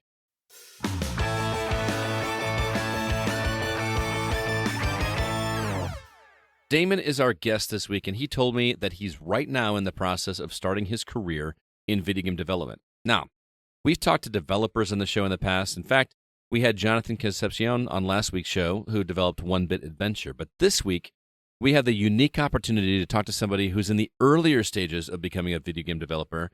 And I thought it would be fun to just learn what it takes to get into the industry. Jacob and I have each put together some questions, and we've asked the community for some as well. Now, Jacob, you actually have been to development school and everything, so I'm gonna get my, uneducated questions out of the way first, and then I'm gonna let you ask the fancy ones afterwards, and then we'll go to the community. There's not really fancy questions. More well-tuned than mine, I guess we'll say. So I'm gonna ask you the question that everybody is probably gonna ask you, but outside of your obvious love for video games, what prompted your taking the plunge into actually making your own games instead of just playing them like we've been doing for years? So it kind of feels like a full circle kind of thing because believe it or not, the actual thing that pushed me over the edge finally was Tears of the Kingdom. Believe it or Get not. out of town. I was part of it. So when you're big and famous, I'm going to be like, I was there in front of a GameStop with this guy. Yeah. So last year, about a year and a half ago, I was playing Tears of the Kingdom, and I've been playing it off and on, and was trying to beat it, 100% it, everything. And I always have a thing with Zelda games where I would run through and try to get as many hearts as I could before I fought Ganon for the last time. So, I had the final fight with Ganon, and I don't know if you finished it, but that ending was just absolutely amazing. Teared up a little, had such a great experience with it. And so I finished playing, and I went to my room, and I'd kind of been off and on with my job for a while, not really feeling my career path going in the direction that I wanted it to. And What were you doing before this? so I'm still working at it, but I do appliance repair. So, okay. I'm very hands-on. I've always had, hands-on work. And so, I laid down in my bed, and I'm like, what would it take to work at Nintendo? And Whoa. I was like, what would it take to work at Nintendo? And I looked at, all of the jobs they had available. I went on their website, looked at all the jobs. And as I'm laying there and scrolling, every single one said a Bachelor of Science, Bachelor of Science, Bachelor of Science. I was like, well, all right, what do I need for a Bachelor of Science? So then I went on, a couple different university sites, and, I'm a little older now. So, but I looked at a couple university sites, and I applied at, my mom actually just graduated from SNHU, not too long ago, Southern New Hampshire University. And, Congratulations. with her degree in criminal justice, she's almost 50 and just graduated. So it's like Nice. I looked at that and was like, oh hey, they offer a video game program. So I applied that night. It was about 1:00 in the morning. I got a call the next day at 7:30 in the morning, and I was enrolled the very next day. Wow. Yeah. Oh, a leap of faith. Yeah. So, but yeah, that's kind of what really made me, question, because I've always loved video games, but Tears of the Kingdom, I really looked at it and was just in awe of a lot of things that were going on and how they could squeeze so much on so little, and that that inspiration that I had, I was like, what can I do to make someone else feel inspired like that? And that's kind of why I wanted to get into it. That's really cool, man. I like it. So Now, are you planning to? Oh, go ahead. you're doing online schooling? Yes. Yes, sir. I'll just scratch off some of my questions here real quick. Get rid of those. Oh, good. That's really why I wanted to go first, is I wanted to make sure that I got the good. So are you planning to make your own games, or do you hope to be a part of a bigger team? So this is actually something I've been going back and forth with myself over the past year and a half that I've been in school. I have looked into different jobs and I've watched videos, and I've, had different friends who are in the industry that I've made through the years of, being on YouTube and helping out with bigger YouTubers and stuff.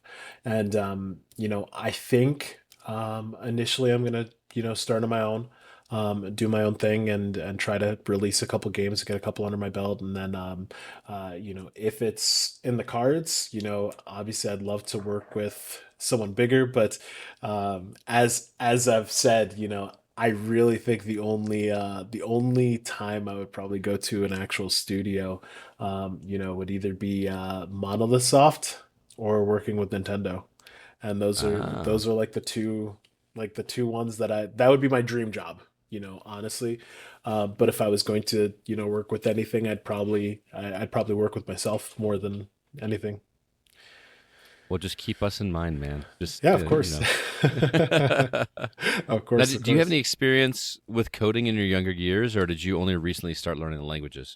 I So I've always wanted to make I've always wanted to make a video game. So I've always had ideas for video games. So I would dip into coding and I would learn something, and then I would immediately just like, okay, this is a little bit out of my wheelhouse, so I'd step back. Or, I the information at the time that I was looking into wasn't quite working for me. So I kind of stepped Mhm. back. So then, I always had experience probably for the past 5 or 6, no, I'd say 7 or 8 years. I've kind of dipped my toes into it, and then, would step back after as I got into other things or got too busy with life. So now that I'm in school, it's kind of yeah, I have to learn coding. Gotcha. Mhm. I got one other question, but I'm going to save it for the end. So I'm going to turn it over to Jacob and let him ask you some questions. So mine are a little more pointed. Mhm. Have you used a lot of languages yet? So I have I initially, when I was teaching myself and going through online courses and stuff like that outside of school, I was learning C#. So I did that in Unit. I actually made a couple demo games tutorials with on YouTube that they show you how to do the tutorials, and so I did C# scripting. So I actually kind of like that one. That's probably one of my favorite ones that I've learned so far. But Python. I took a Python course, so that was fun.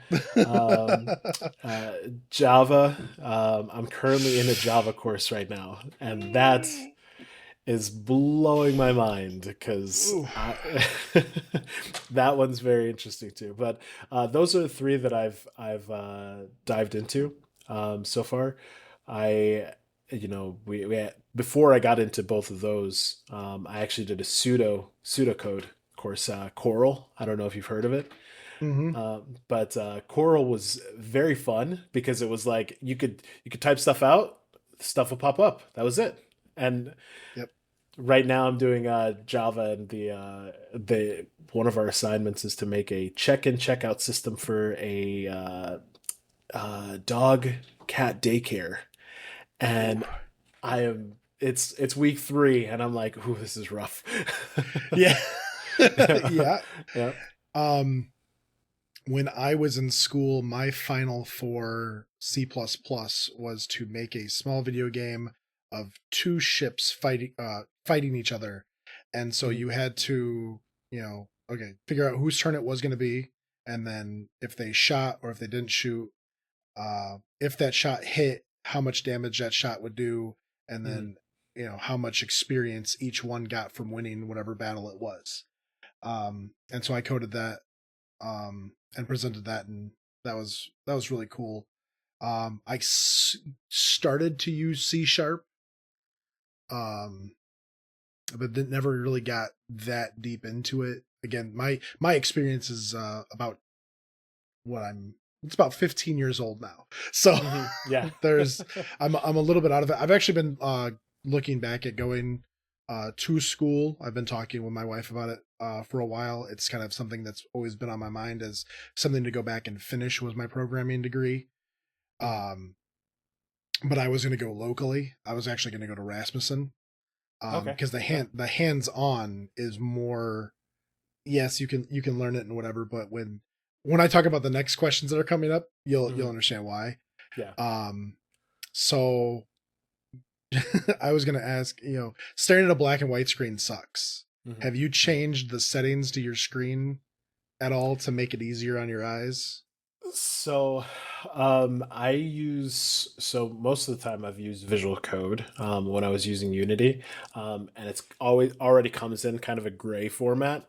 And I actually, one of the first things I did, I went through a whole bunch of plugins and downloaded a plugin to make certain functions and methods and classes and everything different colors, so that way it would just make it so much easier to be like, okay, yeah, I can see, as you're learning you can kind of look at it and be like, okay, this is this, and especially when it makes it pop out more. And you can find it easier, not looking for. Well, even when I was doing the tutorial, like I was saying earlier, I'm following along with this guy during the tutorial, and this was before I downloaded my plugin, and he's like, okay, write out this code. So he's like, pause the video and write out this code. I was like, all right, cool. So I was typing out the code, and he's like, all right, now it should do this. And I clicked on do this, didn't do it. Immediate error. I was like, okay.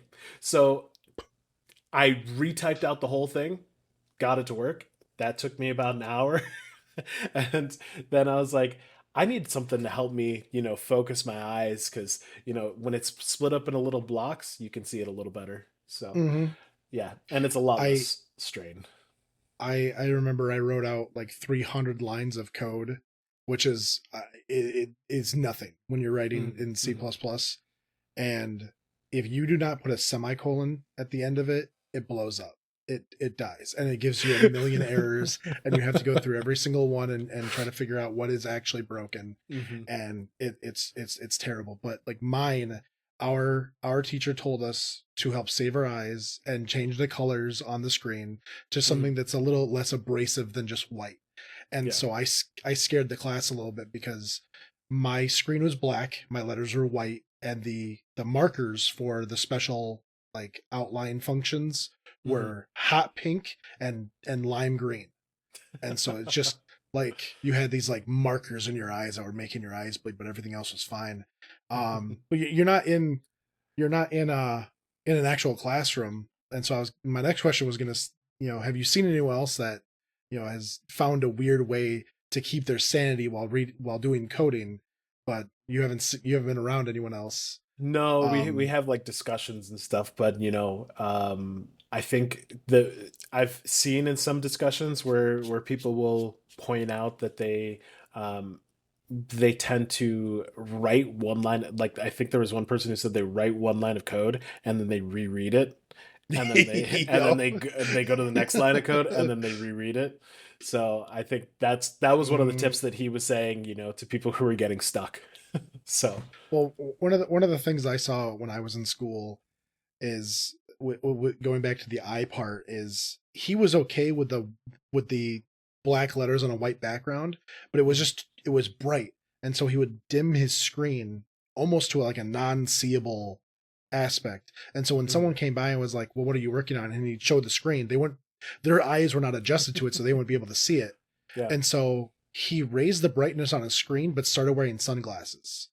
And so he's just in class, just sunglasses. Yeah, just sunglasses. And it's Yeah. like, what are you doing? And he's like, oh, well, I'm just, this is where I'm at right now, so I can show people my screen and still be, in the, safety of my dimness. Now that you said something, it reminds me, I did just get a new pair of contacts, and the contacts have glare protection. And it's actually, I used to get headaches, in class. And now that I have the glare protection contacts, I'm like, wait a minute, that was probably why. Yep. So,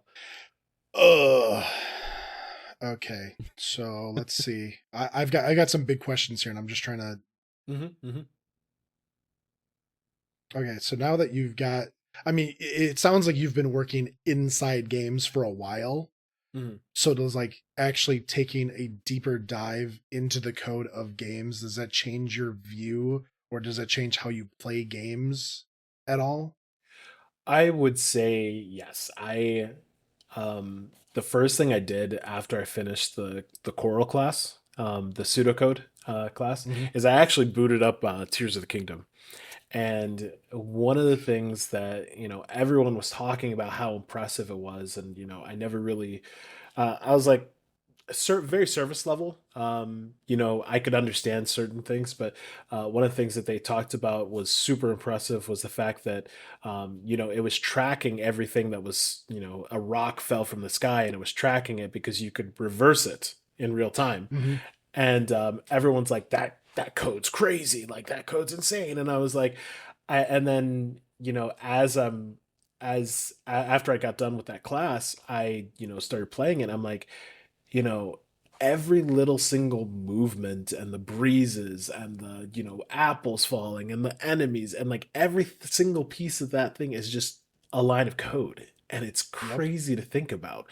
And it makes you really appreciate when, Tears of the Kingdom, there's a lot of complaints that they reused Breath of the Wild's kind of world and like kind of changed some of it, but they added so much stuff that it just really counteracted. And you're just like, this on a very surface level, you could say, yeah, okay, you could call the devs lazy, but then, but if you're looking at the game, like there's so much that was added and implemented and upgraded that it's insane to look at. So yeah, I think, looking at it, I think looking at different games and seeing how different games are played, I go into it with a much, much better appreciation, even for games that I loved. It's a much deeper appreciation and trying to figure out how things work. Like watching Metaphor Refantasio, like damage numbers pop up on the screen, or healing. Like how is healing? This person is a percentage. Like what are the chances of crit? Like everything's coded in there, so that way when you do the damage, you get that number. So it makes you look at a lot of all these different games a lot closer. Well, a lot of your time-based games measure time in ticks, and going to Minecraft, because it's one of the bigger ones. When you start having farms, you start having items that grow, you start having trees, you start having animals, you start having villagers and all these things around you in an area. When there's a passage of a tick, the game checks 1.5 million things that are around you every tick. And you see a tree grow, that's a percentage of a tick. You see a plant finally grow, that's a percentage of a tick. And the game goes through all these lines of code to make sure that this, like, all of the things are happening all at once. And it's just very impressive how the game handles all of it. But again, that all has to be written out and explained and demonstrated to the computer to know how to do that in these if then or case statements and all that nonsense that happen. And it's just, when you lay it out in front of somebody, it can be almost mind-blowing to see, like, oh, the main menu is all these case systems. Okay, that's cool, but it's only 3 cases. Okay, well, that's fine. But when you have a percentage-based game that's random, and you have because the random is pseudo random and it's based off time. And so when it calculates the time, and you have all, oh well, maybe at like 9 o'clock at night I always get the best loot. Well, that might be just the time that it's taking, and that's the random. That's not the random. It's crazy, Yeah. but that's the way the code works. Yeah. And so you can actually, because it's pseudo random and not actually random, you can measure when you get the best loot at what time and kind of get in there. But yeah, it's nuts what they can do with it. One of my biggest things when I was in school, I was trying to randomize random, because they always made this comment about how it's pseudo random. You can't randomize it. There's no way you can randomize it. And so doing a bunch of experiments and all that nonsense and writing hundreds of lines of code, I finally came back and was just like, here you go. Here's the code that I come up with. And they would punch in a couple of numbers and it would finally spit out a random number at the end of it. And my teacher goes, well, why would I write hundreds of lines of code when I can write da da da and have a random number? And it's like, okay, fine, ruin it. Make it easier on yourself. Man, I feel so out of the loop of this conversation. You guys are speaking Greek to me at this point. I don't know anything about code. Which is the code that makes Mario jump? What is that? No, C in and C out. Yeah. Those things are fun too, because there's I don't remember what game it was now, but they were saying that the game can be broken because the C in code runs directly into other code in the game, and they don't have a closing statement on it. And so if you write code, if you put something into the CN that's longer than 13 letters, it will start adding to the code after it and will break the game. It will change things fundamentally in the game. And I'm gonna have to look that up and put it somewhere. But yeah, it's just funny to how things work, that even if it's a completely blank screen that's, hey, what's your name? There's all these other things that are happening, before, after, and continuous, it's just nuts. Well, even the what's your name thing is like, you boot up a Zelda game, and you always put in, I always put in Link. So you put in Link, and the entire game it's storing and recalling Link the entire time.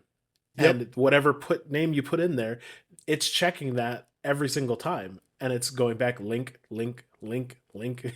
get player's name. Right. So one of my favorite things to talk about is on the PlayStation 1, there was a Spider-Man game, and you could type in codes into, just like old games, you type in codes, like you type in like infinite web and it gives you infinite web. Okay, but there were codes, whatever. So in that mindset, when it's there, you have cases, and in case you write this effect happens. And so somebody went through and encoded all of the swear words that you could think of into the cases, and the only output was, oh no, that's profanity. And so you could sit there and type in, a bunch of things I can't say on the show right now because and that's before patches were a thing, and you could just like release the game and then add some more to it because people are going to come up with something, right? So you could go into this menu and just start typing a bunch of nonsense into it, and it would just be like, nope, that's profanity, nope, that's profanity, and then you'd finally put in a code that worked, and it'd be like activated, and you're like, okay, cool, that works, thanks. So yeah, somebody had to sit there and actually like, well, you can't say this, and you can't say this, you can't say this. There's just some dude just typing these out, That's interesting that you say that too, because you brought up patches. Like, games were very finished when they came out, and either they were finished or they weren't finished, and you knew if they weren't finished, but there was no way to fix it. So no. It's crazy with that leads into a very interesting coding question, because you're just like, the checks, the quality, checks back then were crazy. So is there anything that you look for in games now that you weren't looking for before, but like now that you know the code, like is there anything that you're looking for that you're like, I know how that works now? Actually, believe it or not, jumping. Jumping is one of my favorite ones. Just because of I see people. I've watched a few streamers, and they'll be streaming the start of their game, and how they're coding in, they're playing with the mechanics, and they're playing with all this kind of stuff, and they're like, oop, gravity's too much, oop, this is too much, oop, travel distance too much, oop, this, like, and then after that they're like, if it's a side scroller or something, they'll jump, and then the head will clip into the wall, and they're like, oh, gotta gotta fix that, oh, gotta adjust the collision on that. And jumping is such a interesting thing in games, because it can affect a lot, and it affects so little. It's just we take it for granted so much nowadays, because I don't know of too many games that don't have a jump. If it's like an RPG or something, platformer RPG, it's got a jump. But Zelda on Ocarina of Time didn't have a jump, so it's like it just didn't have a jump button. Yeah, it didn't have a jump button. So it's just like you go into a new game, and you're like, okay, how did they program this jump, and what possibilities could it collide into? And that's what I like look at a lot, because it's fun. So we're gonna age the podcast a little bit, but when I was in school, Assassin's Creed had just come out, and they were talking about how revolutionary it was that when you would go up a flight of stairs and stop, that his feet would go on different angles. So there's a whole line of coding that goes into collision and measurements, and how far off the ground his foot has to be, and the level of the ground, and where that actual ground is. Because a lot of times when you have the actual landscape, there is a physical landscape and there's a code landscape. And your character walks on the code landscape and not on the physical landscape that you can actually see. And so a lot of games, you walk up a hill and your feet are going into the ground. Well, that's because you're walking on the coded landscape and not the physical or the visual landscape. But for them to go through and go, okay, well, when he's standing on uneven ground, his feet raise, his feet lowers, his feet do this. When he walks into a group of people, he knows what side the people are on that he collides through, and which way he can move through. He knows, where the next jump is for him to jump. And these are all calculations that the game takes into consideration as you're moving through the world. And it was just the movement system that they used for the first Assassin's Creed game was just outrageous, and it was new, and it was crazy. But that's why I talk about games like Death Stranding, when they're moving through snow, or they're moving through mud, or they're moving through leaves or whatever, and you watch the leaves ruffle, you watch the mud leave footprints, you watch the snow bend and fluff and all that nonsense. All of this stuff is code that has to deal with the model and how it interacts with the other models around it. And it's just nuts sometimes about how much effort that these developers and these coders actually put into making sure all this stuff works. Because when you step on the ground, it's not just, the step requires the code calls for a sound, the code calls for a plume of smoke, it calls for a footprint that's left in the marking. And it's just nuts how it goes. Like, when this happens, all of these things happen all at once, and the game just whoop, it goes through 300 lines of code, and then it's there. It's a visual footstep, and it only the one that stands out to me in that is in, I think it was Uncharted 2 or Uncharted 3, when Nate is like walking through an environment, and like he walks past a wall, and then he puts his hand up against the wall, like as you're moving through the environment. Or if there's vines, he like kind of parts them. Yep. Or like his clothes are wet when he gets out of there, and it's dripping, and then it slowly dries, and you see the character. I just, or like Arkham Asylum, like Batman at the beginning of that game was like, he had a nice fresh bat suit, and then by the end of the game, he's just ragged, right? Like he's just like, you can, but it slowly gets there. It's not like a light switch. It just slowly, pieces of his outfit gets worn and worn and worn. And like you said, all of that stuff is tiny little, it's these super long, crazy pieces of code that make that happen. And it just, and as we continue, the code gets shorter and shorter because it's calling for whatever, but you start having these file systems that like all the sounds are here, all the lights are here, all of these things are here. And so the actual code is only about this long, but it's calling all of these other links of code to run through. And the more boxes you have to go through, the longer it's going to take, obviously. But that's where you have optimization issues and all these things. But one of the craziest thing that they're still trying to do now is ray tracing and water.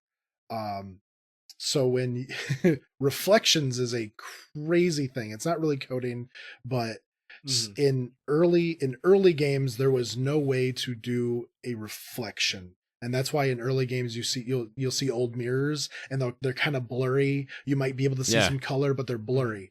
When old games used to have a full-blown reflection, a lot of the times they had the entire map was mirrored on the other side of the mirror. And so your character was running around a mirrored version of the map, but your camera wasn't over there. And so you're looking basically at a copy of your character that's mirroring your movements so that you see just this little 2x4 mirror. But like, it's nuts to think that there is an entire level over there that because of this wall, this little window, you get to see it, but you don't actually get to be over there. But you're actually affecting that character that's moving on that side because it's a completely different model.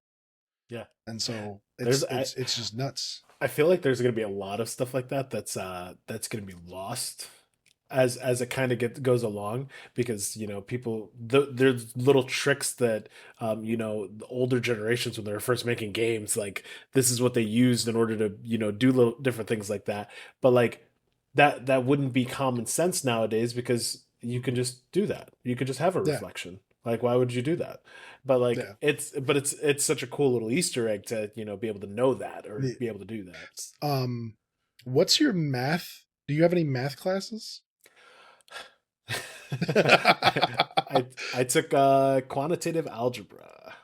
Quantitative for algebra. School? Yep. So, okay. Yeah.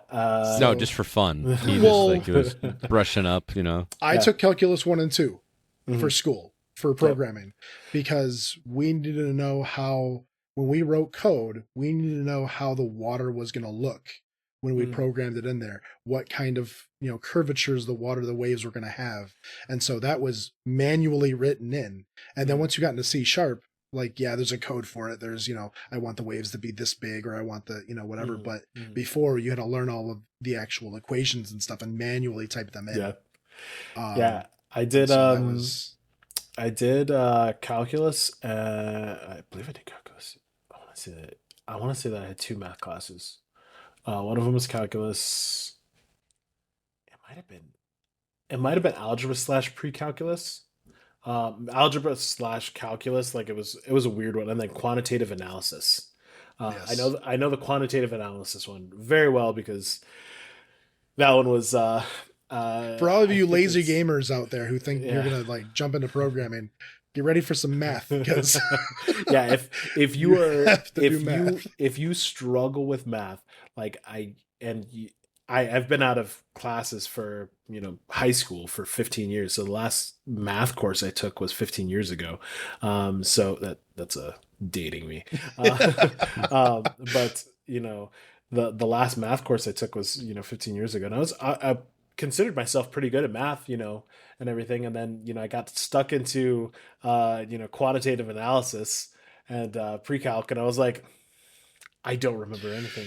I don't remember anything, and it was definitely a struggle to kind of, brush back up on everything. But as soon as I, kind of got the groove, it all kind of came back. But man, it was a rude awakening to be like, oh, hey, like, we're back here. Yep. So it's just nuts, the actual classes that you have to, and they're not even like additive classes. They're not general education. These are classes that you need for your degree. I had to take both of those before I could take the coding class. Yep. So because because you need it. Yeah. You need it. Yeah. Gross. It's just gross. But so going to Full Sail, the first couple of classes are kind of overviews of how the game industry works. And so I've got a very small background in level design, character design, storyboarding, modeling, art, and sales. We had to make a we had to make a game very, very early on before we ever knew how to make a game, and we had to sell the game. We had to make sure that the people in the class were going to enjoy the game before they ever knew what the game looked like or how it played or any of that stuff. And so there's a lot of different jobs that go into actually making a game. Programming is my stick. I love programming so much. I don't know if it's the control I have or the staring at the screen or just, you know, what you can actually do with the programming. But if you could not do programming, if that was just not an option at all, what other job do you think that you would do to stay in the realm of video games? So, I'm finding out very quickly as I try to lay down the groundwork for, you know, a game that I want to make, that I suck at art. So, art is quickly Me and taken you off both. that. Yeah, art is quickly taken off that list. I think, I think talked about it before. I love, you know, reading manga, watching, you know, different kinds of. I used to enjoy reading a lot of books when I was younger. I think storyboarding would probably be one of my, you know, favorites. Like, you know, coming up with story writing, stuff like that. And then I think the other one would be level design. I don't think you need as much art in that as, you know, I could tool around with Blender, but, you know, I don't ask me to, you know, draw a character, you know, it's not So going to come out well. when I was in the art class, our teacher, I don't remember what company he used to work for, but he used to work for a video game company. And he said that when his boss would come to him and be like, "Hey, we need a new mock-up of whatever level," he'd have to go to his drawing pad because they'd want it like the next hour. And so he would just just throw some things around and boom, he'd have a landscape made. Whether, you know, all the tools that he knew how to use for whatever, but he would draw it out in like the roughest whatever. But it gave the other people that were doing, you know, maybe more detailed work an idea of what they wanted to have it look like or Base it colored off or of. the feeling of it, you know, just and yeah, but when you have to like you've got an hour to draw a guy, you know, full blown guy, just you know, head to toe. Not happening. It's no, not happening.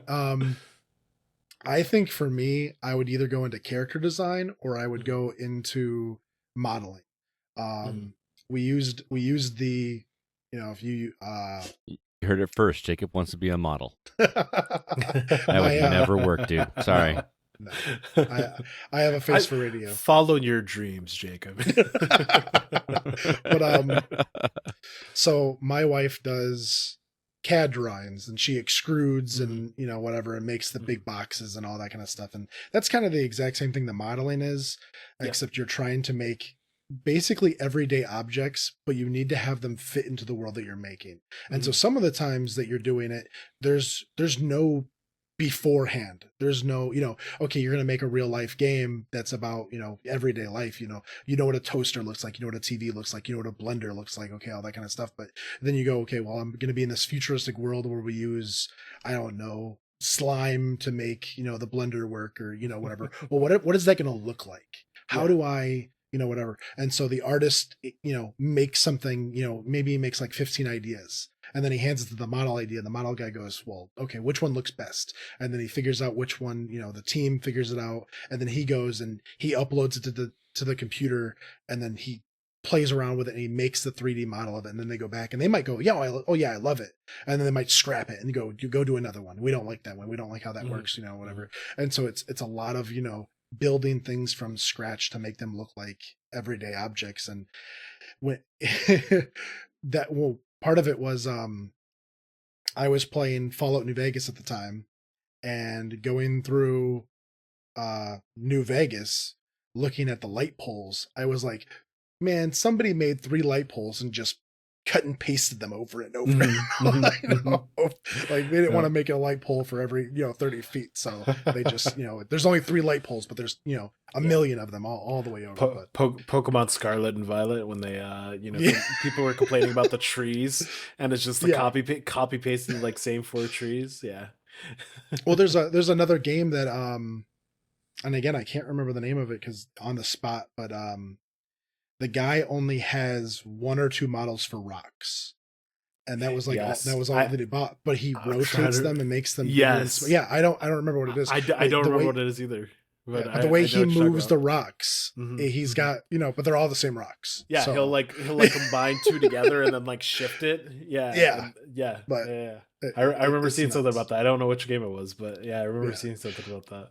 But you're seeing these things, and my wife plays games, and she doesn't understand how I can find my way around maps sometimes. But then I use these visual markers or whatever these, if there's something that stands out that they actually made one of these for this area, I recognize it. It doesn't look like anything else. And so, it's a map marker and it works for me, but everything else just kind of blends together because it's all either the same model or a reused model, or it's nuts to see how these games work when you start tearing everything apart and setting them aside individually.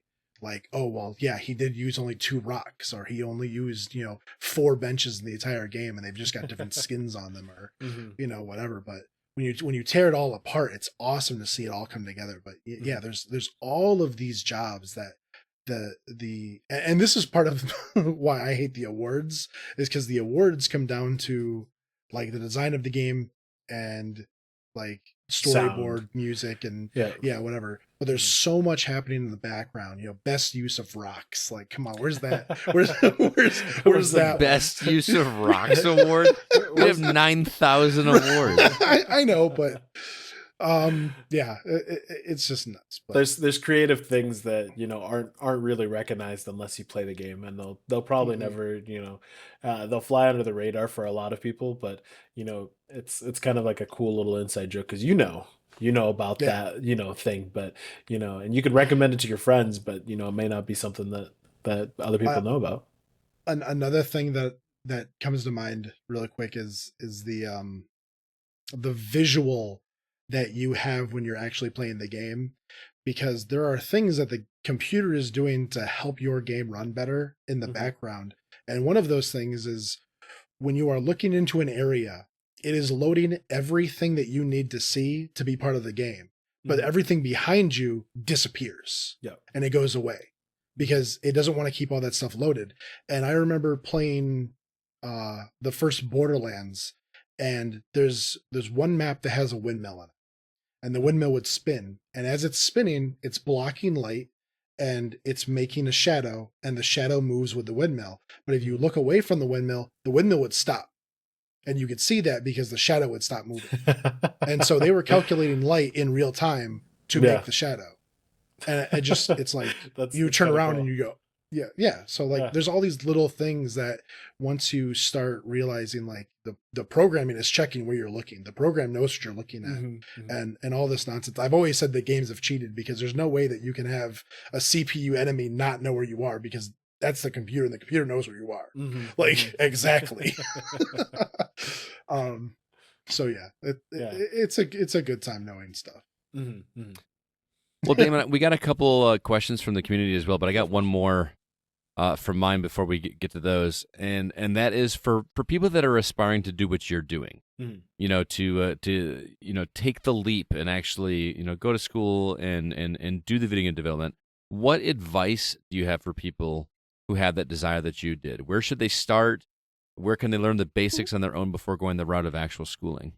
So, as I've been in school for longer and kind of realizing, the games that I want to make, the games that I want to play, the games that I want to give other people. I actually have a buddy who's all self-taught.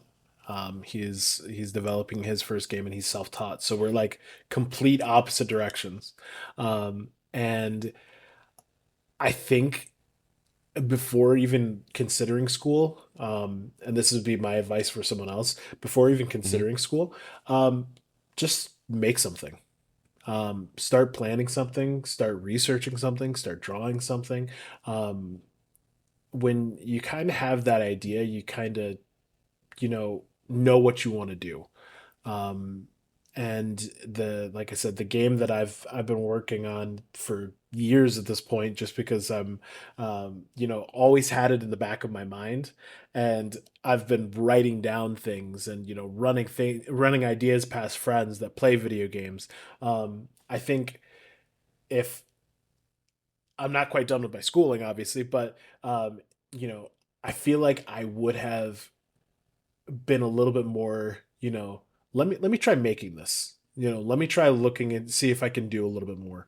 I think for me personally, I'm a very ADHD head kind of guy. So I go Hmm. I go back and forth. So being in school forces me to sit down, learn it, because I gotta get good grades to pass.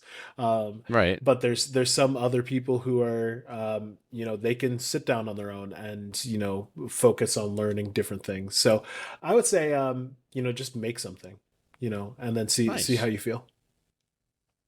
And then going to our community, we had a couple questions over on Discord. First off, Mark Szymanski said, "Do you also need to be good at UI design, or can that be somebody else's job? How much effort do engines like Unreal remove from the process?" So You guys are both laughing. I don't know. I don't know why.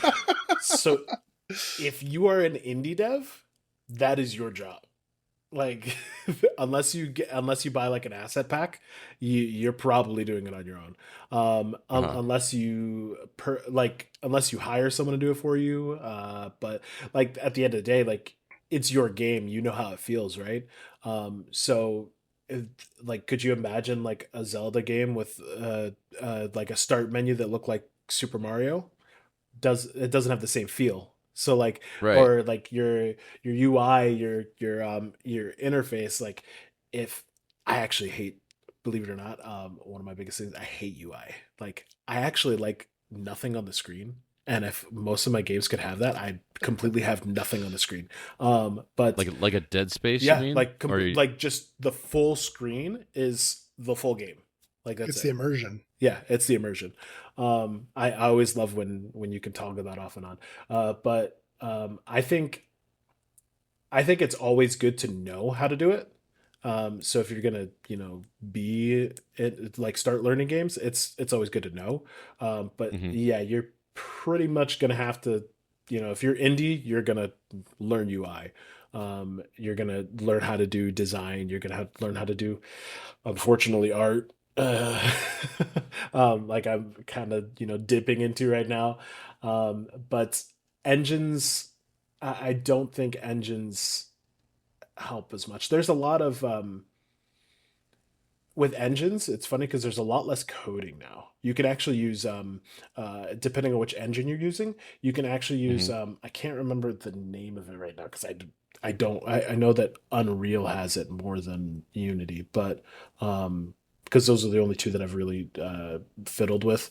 But I don't know if you know Scratch, Jacob, where you can basically you pull the blocks and you can Yep. code from that, and Yeah. basically you can get rid of a lot of the actual need to learn code by Yeah. doing the building blocks. But um, you know, and engines can make a difference, but I still think knowing it For is. people that don't know what that is, when you're doing Scratch, it's almost like a oh, what's that? I want to say like a technology tree, because you've got, Yeah, I'm trying to remember what the actual word for it is. But imagine you're making a how do you call it? Ah, man, it's blowing my mind right now. Um, Scott, what's the thing where you go, yes, you do this, no, you do that? Oh, like a flow chart? Like Flowchart. a Yes. Yes. Thank you. yeah. God, we both couldn't think of it at the same time. And it That's was crazy. worst. I thought you were looking for like a super technical Nope. word, just like Nope. 2 syllables, Nope. flow and Nope. chart. Yeah. I got you back, Jack. Thanks. Thank Yeah, you. flow charts. That's Yeah. all. That's pretty much all it is. You're making And a really complicated flow chart.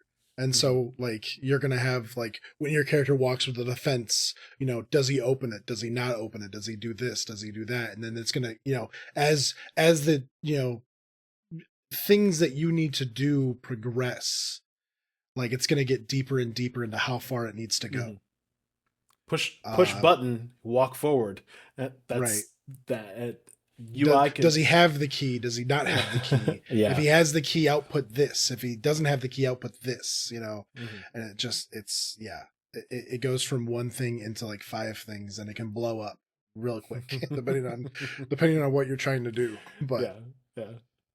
So we got one other one from Kevin Honigford. He says, "Was there a game that made you say, I want to make this?" You kind of answered that a little bit, but is it easier, more difficult, or just as challenging to learn as you thought it was going to be going in? That's a 2-part question. So I did say Tears of the Kingdom, but I didn't mention another game that I absolutely love, and it's Hollow Knight. I absolutely Team love Cherry. Hollow Knight. Team Cherry, yeah.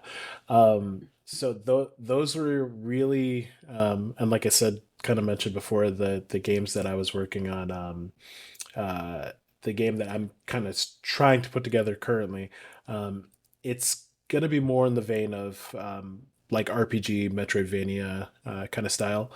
But that's kind of what I want to make. I kind of want to make a game that's, Zelda-esque, but, very dungeon crawlery, Metroidvania style. So that would answer that question. The second question, is it easier, more difficult, or just challenging? I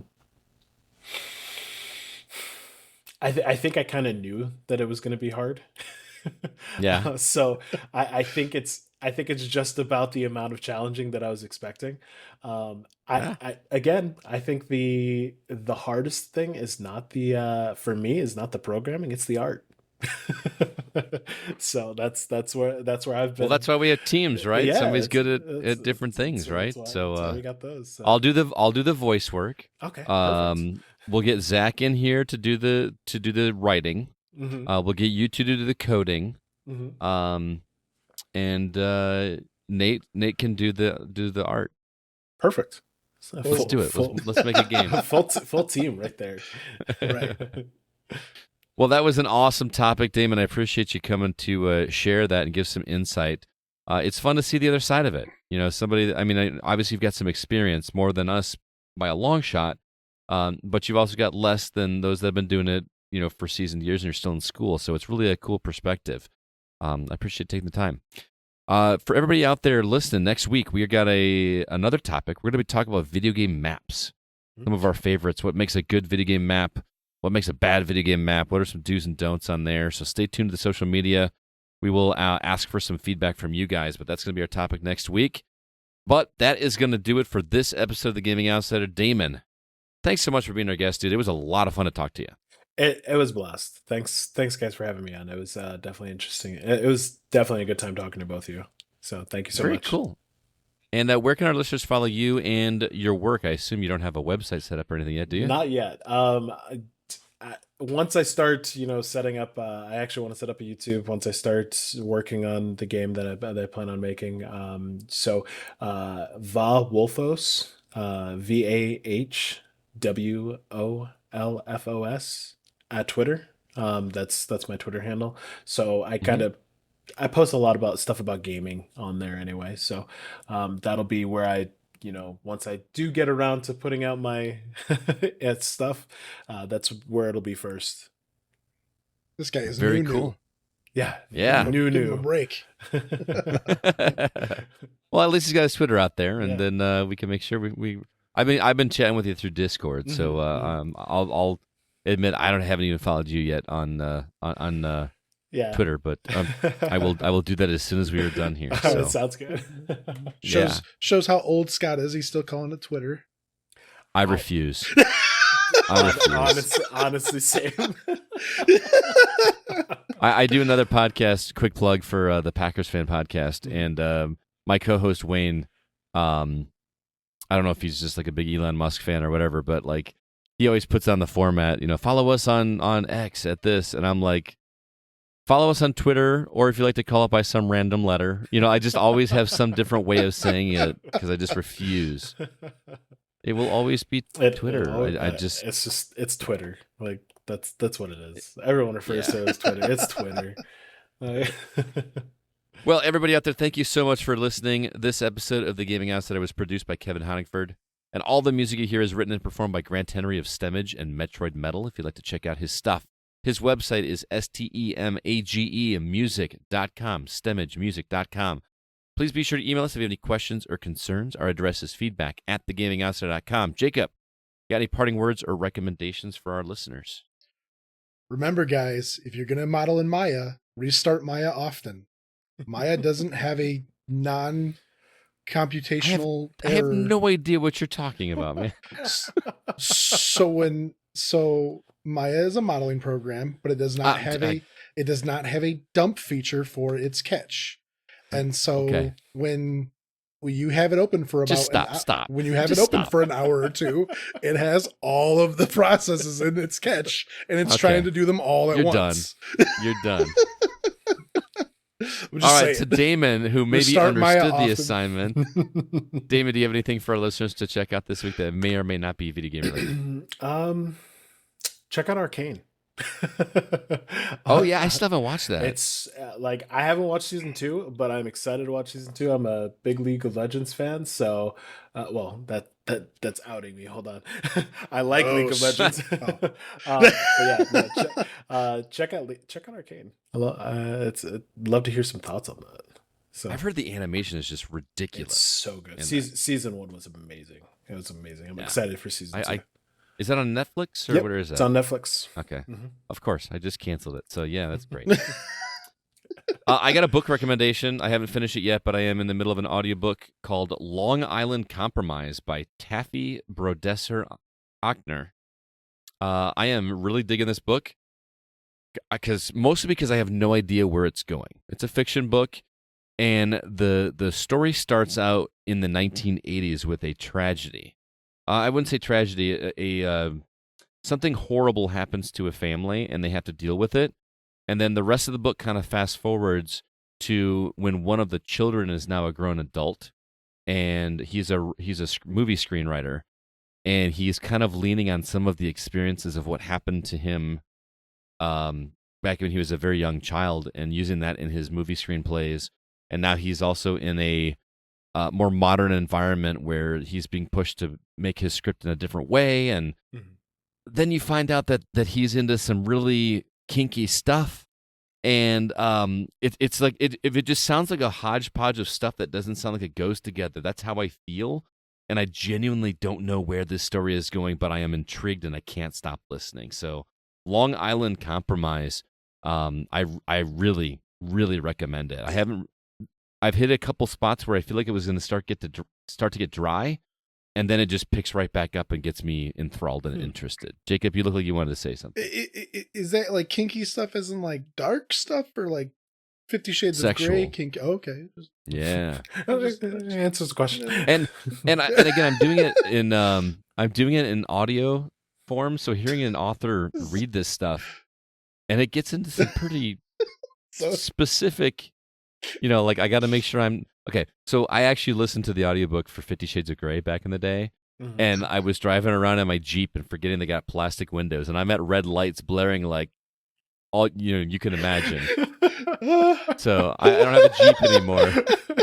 But yeah, that was an interesting. Or I'm like, or maybe I had the doors and the windows off on my, the top down on the Jeep, and I'm driving around listening to. Okay. Christian Grey and all this stuff. Officer, hello. Well, the crazy thing about the way that they introduced this character and into his interests is just so matter of factly. Like you're just jumped right into the middle of it, like it's happening, and he's having different thoughts in his head while this stuff is going on, and you're like, "Can we focus on this for a minute? Is this for real?" Like I don't know. It's a really interesting book. I can't tell you how it ends, but I will tell you that I am so curious to see how this ends. And I did some math, by the way. This is my 12th book of the year. So I've been tearing through some books. Now, granted, I'm listening to them. listening. Okay. 2 of them I read. I read 2 books. I read the ones I had to read to my students for school, but I'm counting them. Damn it. I'm counting it. So, all right. That is going to do it. Again, Damon, thanks for being here. Pleasure to talk with you. Jacob, as always, it's you're becoming kind of a regular here. You got it this time? You got the ending? I do have the ending this Okay, time. all right. I'm not going to need you to do it. But All right. until next week, I'm Scott Clark with Jacob Gunderson, and we are The Gaming Outsider. And remember, there's no such thing as a bad game, just games that aren't for you.